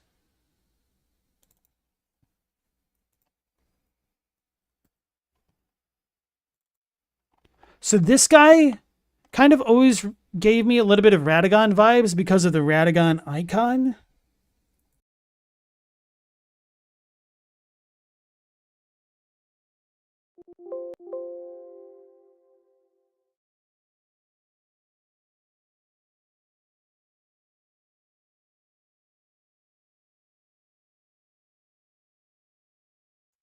So he's got these kind of Miranda Flower-esque looking things coming out of him here, and that might be related to what's going on with the statue. And there's kind of a lot of overlaps between the impenetrable thorns and what's going on in this, and even certain vantages of the shadow tree itself. I think I might have something a bit better for the skidoo tree.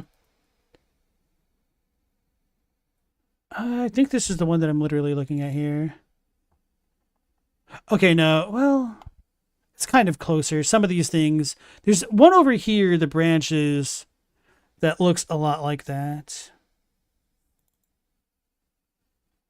Oh yeah, it's back here behind the tower, which reminds me a lot of what's going on in that statue. So there's a lot of really weird Radagon Crucible connections, and if you want to go like the whole Crucible angle and Radagon related, we can talk about how the Misbegotten are called like Radagon Chimera. I think Crunchy was talking or asking me about that the other day in the Discord, and so that's another thing that's potentially worth considering with the whole Crucible Shadow Tree angle as well, and Radagon and whatnots. It's inverted in comparison to the thorn shape found on a rose or brambles. I know I've read something like that, but I still don't truly understand. I'm bad at the conceptualizing of that idea. Pixie said, you mentioned it in the Discord. What do I think of the 2 sea talismans at the finger ruins and the potential of 2 trees forming a spiral tree? So that's one of those things that I don't really buy into, and I told you that on the Discord. I think because to talk about the sea talismans, I think also overlooks the Viridian version that's found elsewhere, or there's a Viridian form of that, and they just seem to be aspects of the Erdtree's powers to me rather than representative of 2 trees to go on to become a spiral tree, although I do think it's a neat idea, don't get me wrong. Pixie says brandishing is like putting up a cross in a vampire's face. Well, brandishing essentially just means like showing off something or hoisting it in front of you. So even in English, there's a little bit of ambiguity there. And brandishing could just be like showing off a weapon, and that can be illegal because it's taken as a threat and therefore assault. So yeah. Baldwin. Corn said, what? Then he grew luscious red long locks. Okay, so now that we're in the unhinged speculation territory, this is one of those things that I took for granted because I forget. I think I talked about this in a video, maybe I didn't, and if not, I probably should have made a video on it. But the Braid of Fire. Oh yeah, I had this in another part of the draft, but I didn't get to it. When I was talking about the Erdtree and stuff and the sealing of the Flame of Ruins, there's the fact that Radagon is said to be cursed and he despaired over his red locks. Perhaps it's a curse of their kind. The issue with this in English is that their kind makes it sound as though it's supposed to be inclusive of Radagon with the fire giants, whereas the Japanese reads more along the lines of Radagon was cursed. Or hold on, let me look at the Japanese. I can give it to you guys directly. Braid? What's that item description called? Despaired over.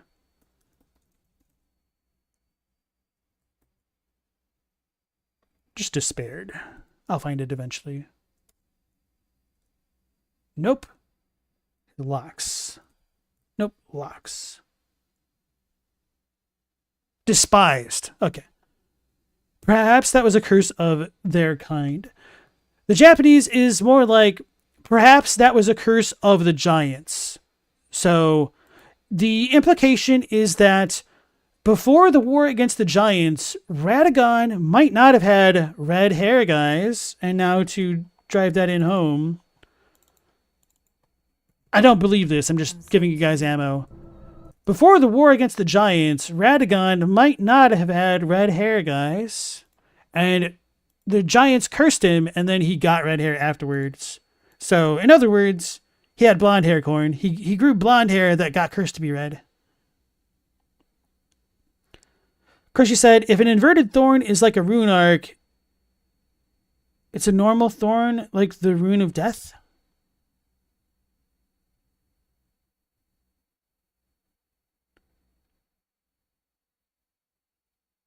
The doc looks so tasty. This is just based off of a couple of the text dumps of the game, essentially. And those are linked in my video description if you want to check them out yourself, Rocky. Appreciate that, Crunchy. Let me check real quick here, if I can. Actually, I'm probably way too behind.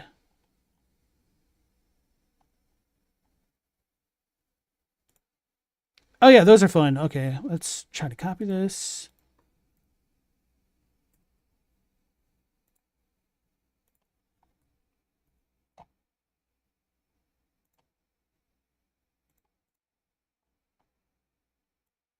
So courtesy of Crunchy, we got this. So you're saying this is the fell god of fire? Hold on, let me look at the others. What is this woman from? Then her, him, well, braided person.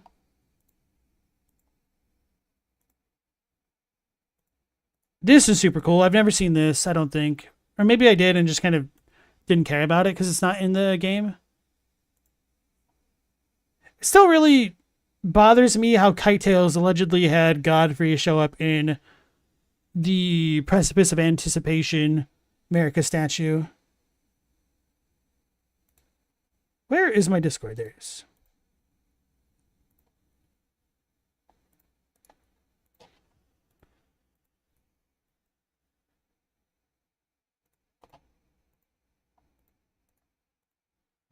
Oh yeah, this will be a really good comparison point right here. That he's also got like the thorns coming out of him, which reminds me of the impenetrable thorns in this statue specifically.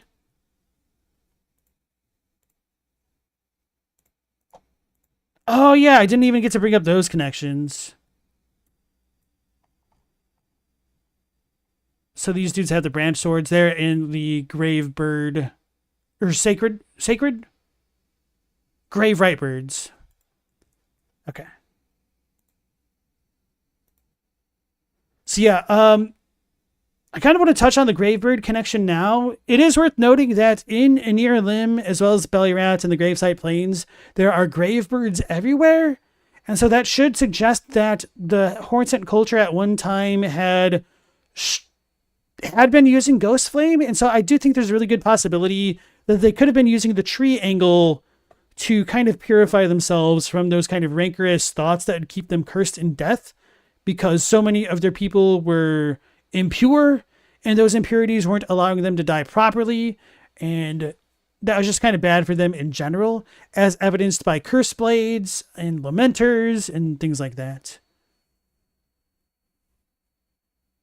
That was the grandmother statue with the face. Okay. It's kind of weird perspective. I don't remember her being that thin. Godric also has the half-closed left eye.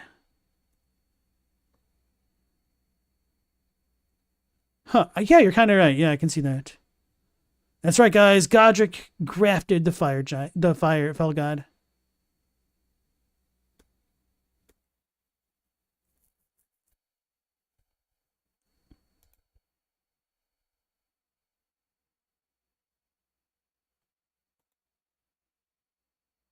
Godfrey is the gag.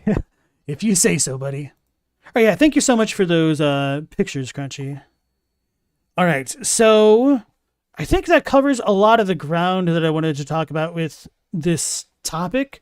So long story short, to summarize everything that we discussed, guys. Oh, we don't know. We do not know what the shadow of the Erdtree is, but if I had to pick a bit of a headcanon now, I really like the idea about the dark notions being related to impurities and willpower and just enmity, vengeance, regret, grudges. Those are good words. Regret and grudges specifically keep people locked into cycles that extend beyond life and death into undeath and all that. So generally, what are your guys' vibe checks on the Skidoo tree? Has there been anything in this video so far that's kind of resonated with you that I've talked about? Whether or not you guys think the Skidoo tree was the crucible, or if it's a cursed impure tree. Could this have been used to filter out the dark thoughts from actually entering the Erdtree proper? Was the Shadow Tree the filtration system of the lands between until things went sideways? I know I didn't talk about that too much, but there's just kind of been something I've wondered fairly recently. So, yeah. It all comes back to Scott Ufroy.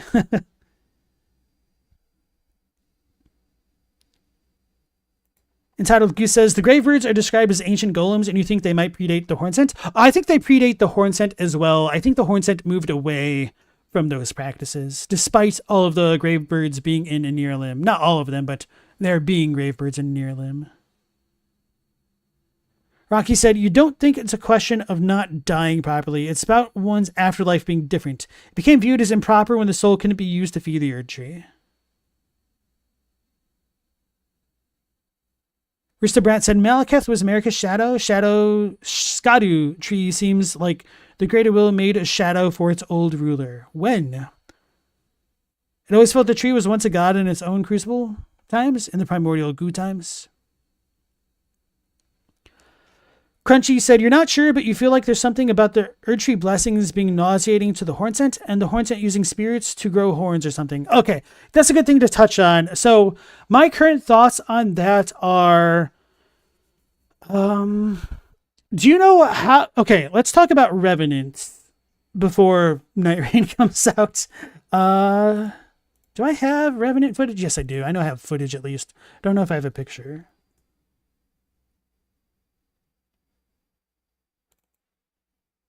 Okay, so just to kind of visualize this for us, we have Revenants and we have Royal Revenants and whatnot. So do you guys know how, if you meet a Revenant, the easiest way to kill them is to cast a healing spell because they get hurt and stunned, like stance broken from it? If you didn't know that, well, congratulations. Now you know how to deal with one of the most annoying enemies in the game. So Proto-Godfrey here, or Proto-Godric here, these dudes are technically cursed in Rancor, kind of. The same kind of thing, but different. I don't exactly know how or why. They are not those who live in death. They are something different. So the way that I view these types of things is that they are spirits that are suffering eternal agony because they haven't died properly. And that's why if you heal them, they feel better, and so they can die more efficiently. And I think that principle gets kind of, what's the word?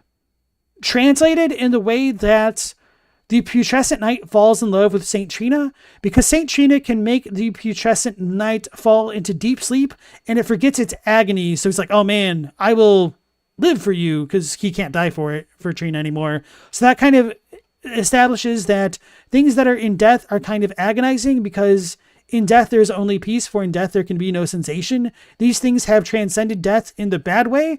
And so if the Erdtree is taking the vital life energies of things and it makes things feel invigorated and not bad, I think that's kind of the opposite of what's going on with the Hornsent, because they are taking in excess spirits and using their wrath to power up themselves. Because when, what's her name? The Hornsent Grandam calls in the divine beast spirit, she's commanding its wrath to defeat the tarnished champion. And if you wear the headset from the horned beast and beat the crap out of the Grandam, she will say, oh no, is this your wrath? That's fine. I'm willing to accept this if it means you get rid of Marika and Mesmer, essentially. So it seems like the Hornsent are channeling in spirits, and the state of these spirits are not great. And so if you have something which soothes spirits, aka vital life essence from the Erdtree, then that might make the Hornsent feel not so great. But I don't know if that's fully accurate. That's just kind of my train of thought on the subject for now. Giganto asks if beastmen are related to demi-humans. I think it's a fair assumption to make. We don't know for sure, though.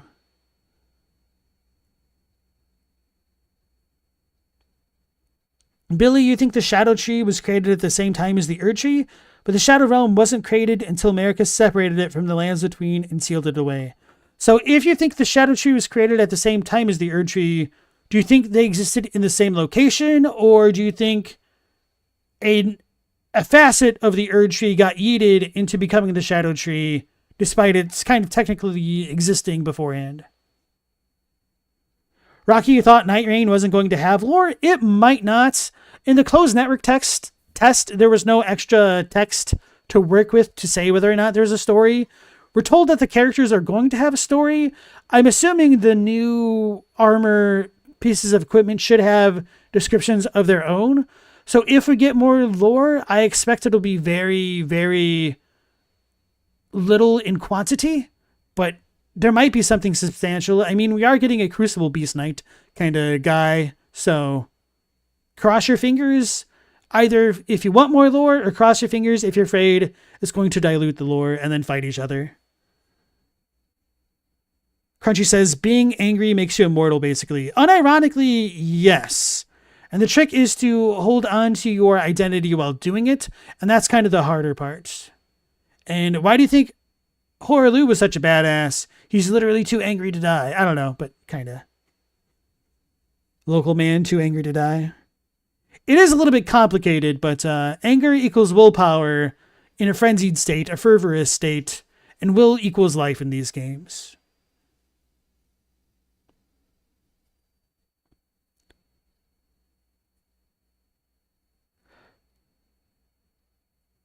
Okay, so Billy, you think a pocket dimension was created with the creation of the Shadow Tree, but then later in the Anir Limb and Belly Rat stuff got sent there. I see. Okay.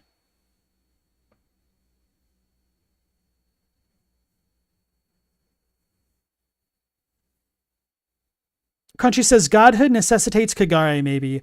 I think it's supposed to be the opposite, because we have multiple instances of Mesmer and Quayline seeming to want to go out of their way to be literal scapegoats for Marika. Oh yeah, that was the other thing that I wanted to touch on with Radagon. In trying to stop the ire and malediction of others infecting her and cursing her. So I do think there's a really good possibility that the reason why Radagon has red hair is because he could have been a proto-version of Mesmer, essentially, in the same capacity. And so Marika fought the giants and killed them, but because she's smart and understands how curses works, she may have created a facsimile of herself to absorb all of that negative emotions, or maybe because she's a god, an Empyrean, whatever, she's able to mold that negative stuff into an aspect of herself and then jettison it from herself. Maybe not literally, but contain it. And so Radagon got cursed by the giants rather than Marika, the same way that Mesmer may be cursed and whatnot. Maybe not like literally the same way, but symbolically the same. And yeah, Kagare does seem to be a little bit different from Divinity, because I do think that there was a crisis of Kagare staining the horn scent and preventing them from attaining true divinity, which is why curse blades like Mira couldn't go on to become tutelary deities, because they were too cursed. Because it wasn't that they were too cursed, but because they could not let go of themselves, they remained cursed. But if they got rid of their own egos, then the curses would probably dissipate with them.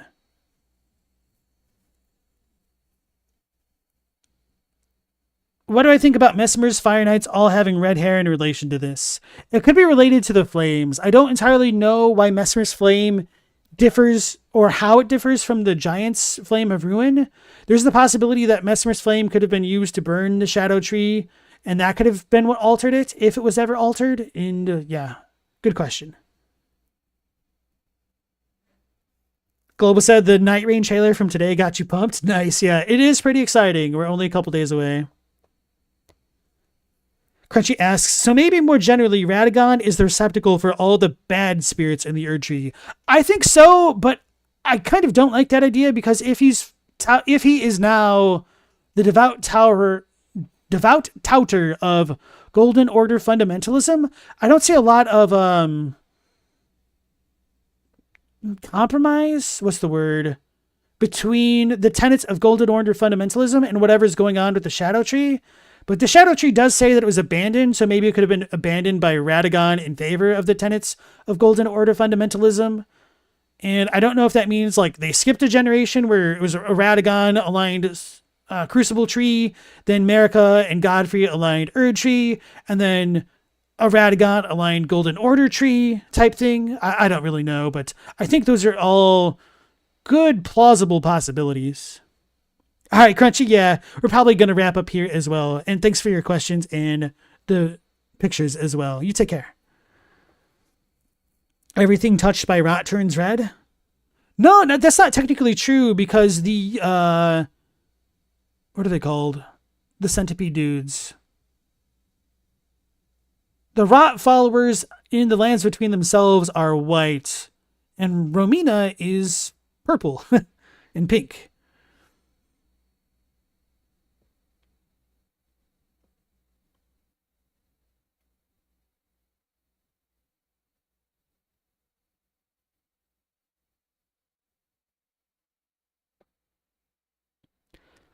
Pigsy, quote, a talisman fashioned from a dried twig so slender that it might snap at the slightest touch. Prevents rune loss upon death, but will be lost itself in exchange. Believed to be a twig pruned from the Erdtree long, long ago. Yeah, so that is actually something I was looking at when I was, researching this topic as well. Because I was wondering whether or not that could have related to a proto-Erdtree or part of the Shadow Tree, if the Shadow Tree was the original Erdtree.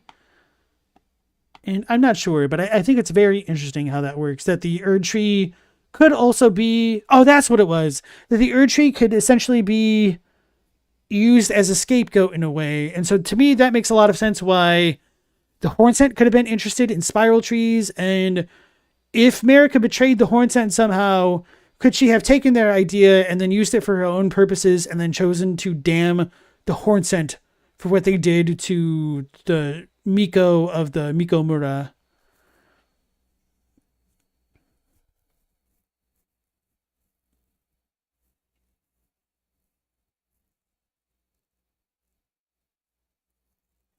So, okay, folks, if that is it for the kinds of questions, I think this is a good stopping point about my, normal 3-hour end time as well. So this kind of worked out surprisingly well in terms of length, which is why I had to speak so quickly.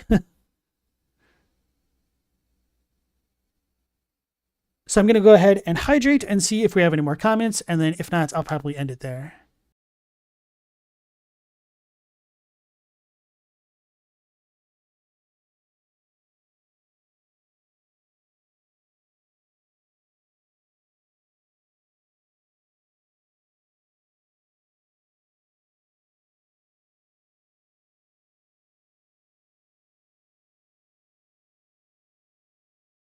Aristobrat asks, the flowers on the Radagon's icon, do you know what they are by chance? Well, they actually resemble the stamen of Miranda flowers really well.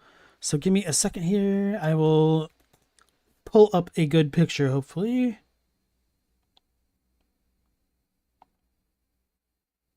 Do I not have it labeled? Breath, horns, tail. I should have had the DLC one labeled. Maybe I don't.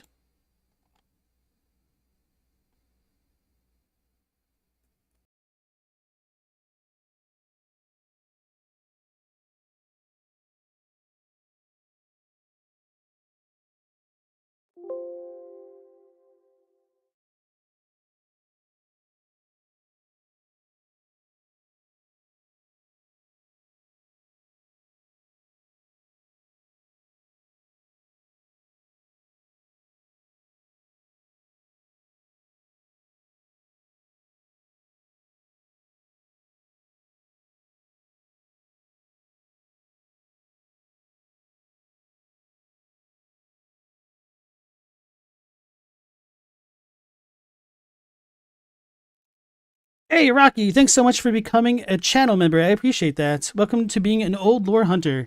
So, I don't seem to have it labeled really quickly, but if you look at the aspect of the flower crucible thing, I can't remember what it's called, it does look like the stamen on that resemble the kind of flowers that you see next to Radagon.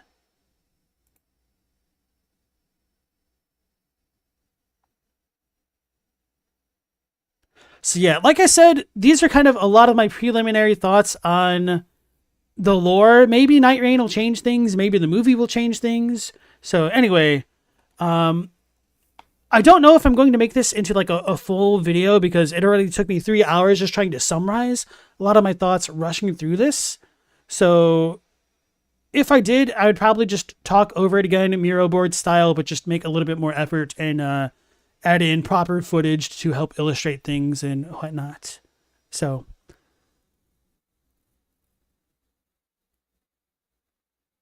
oh, did I not answer that, Dead Morose? Yeah, so I'm not sure. It seems as though the fire can take somewhat of purchase within Messmer's men to a small degree, and that could influence the color of their hair. And that might also be like what's going on with Radagon. But it's really annoying to me that we don't see Radagon use any fire type incantations in his fight, or even any thorn type incantations in his fight. So I kind of wonder if a lot of that stuff does originally stem from Marika, at least with the thorns around the Erdtree itself.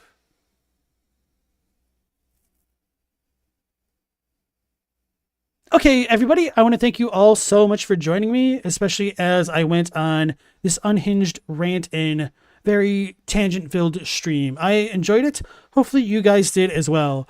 So starting on tomorrow's stream, we're going to check out a couple more lore videos because some good old content creation buddies have been posting things that I'm interested in, and that'll help tide us over and hopefully get us in the mood for Night Rain. And only a couple days from now, can you believe it? What do we have? 2 days left? Or technically 1 now? So yeah, thank you all so much for joining. I'll be streaming Night Rain when it comes out. Hopefully my computer can handle it because I don't necessarily want to buy it twice for computer and console, but we'll wait and see. So until then, we'll be going live again 10 p.m. Eastern Standard Time. Till then, take care, stay safe. Last Protagonist out.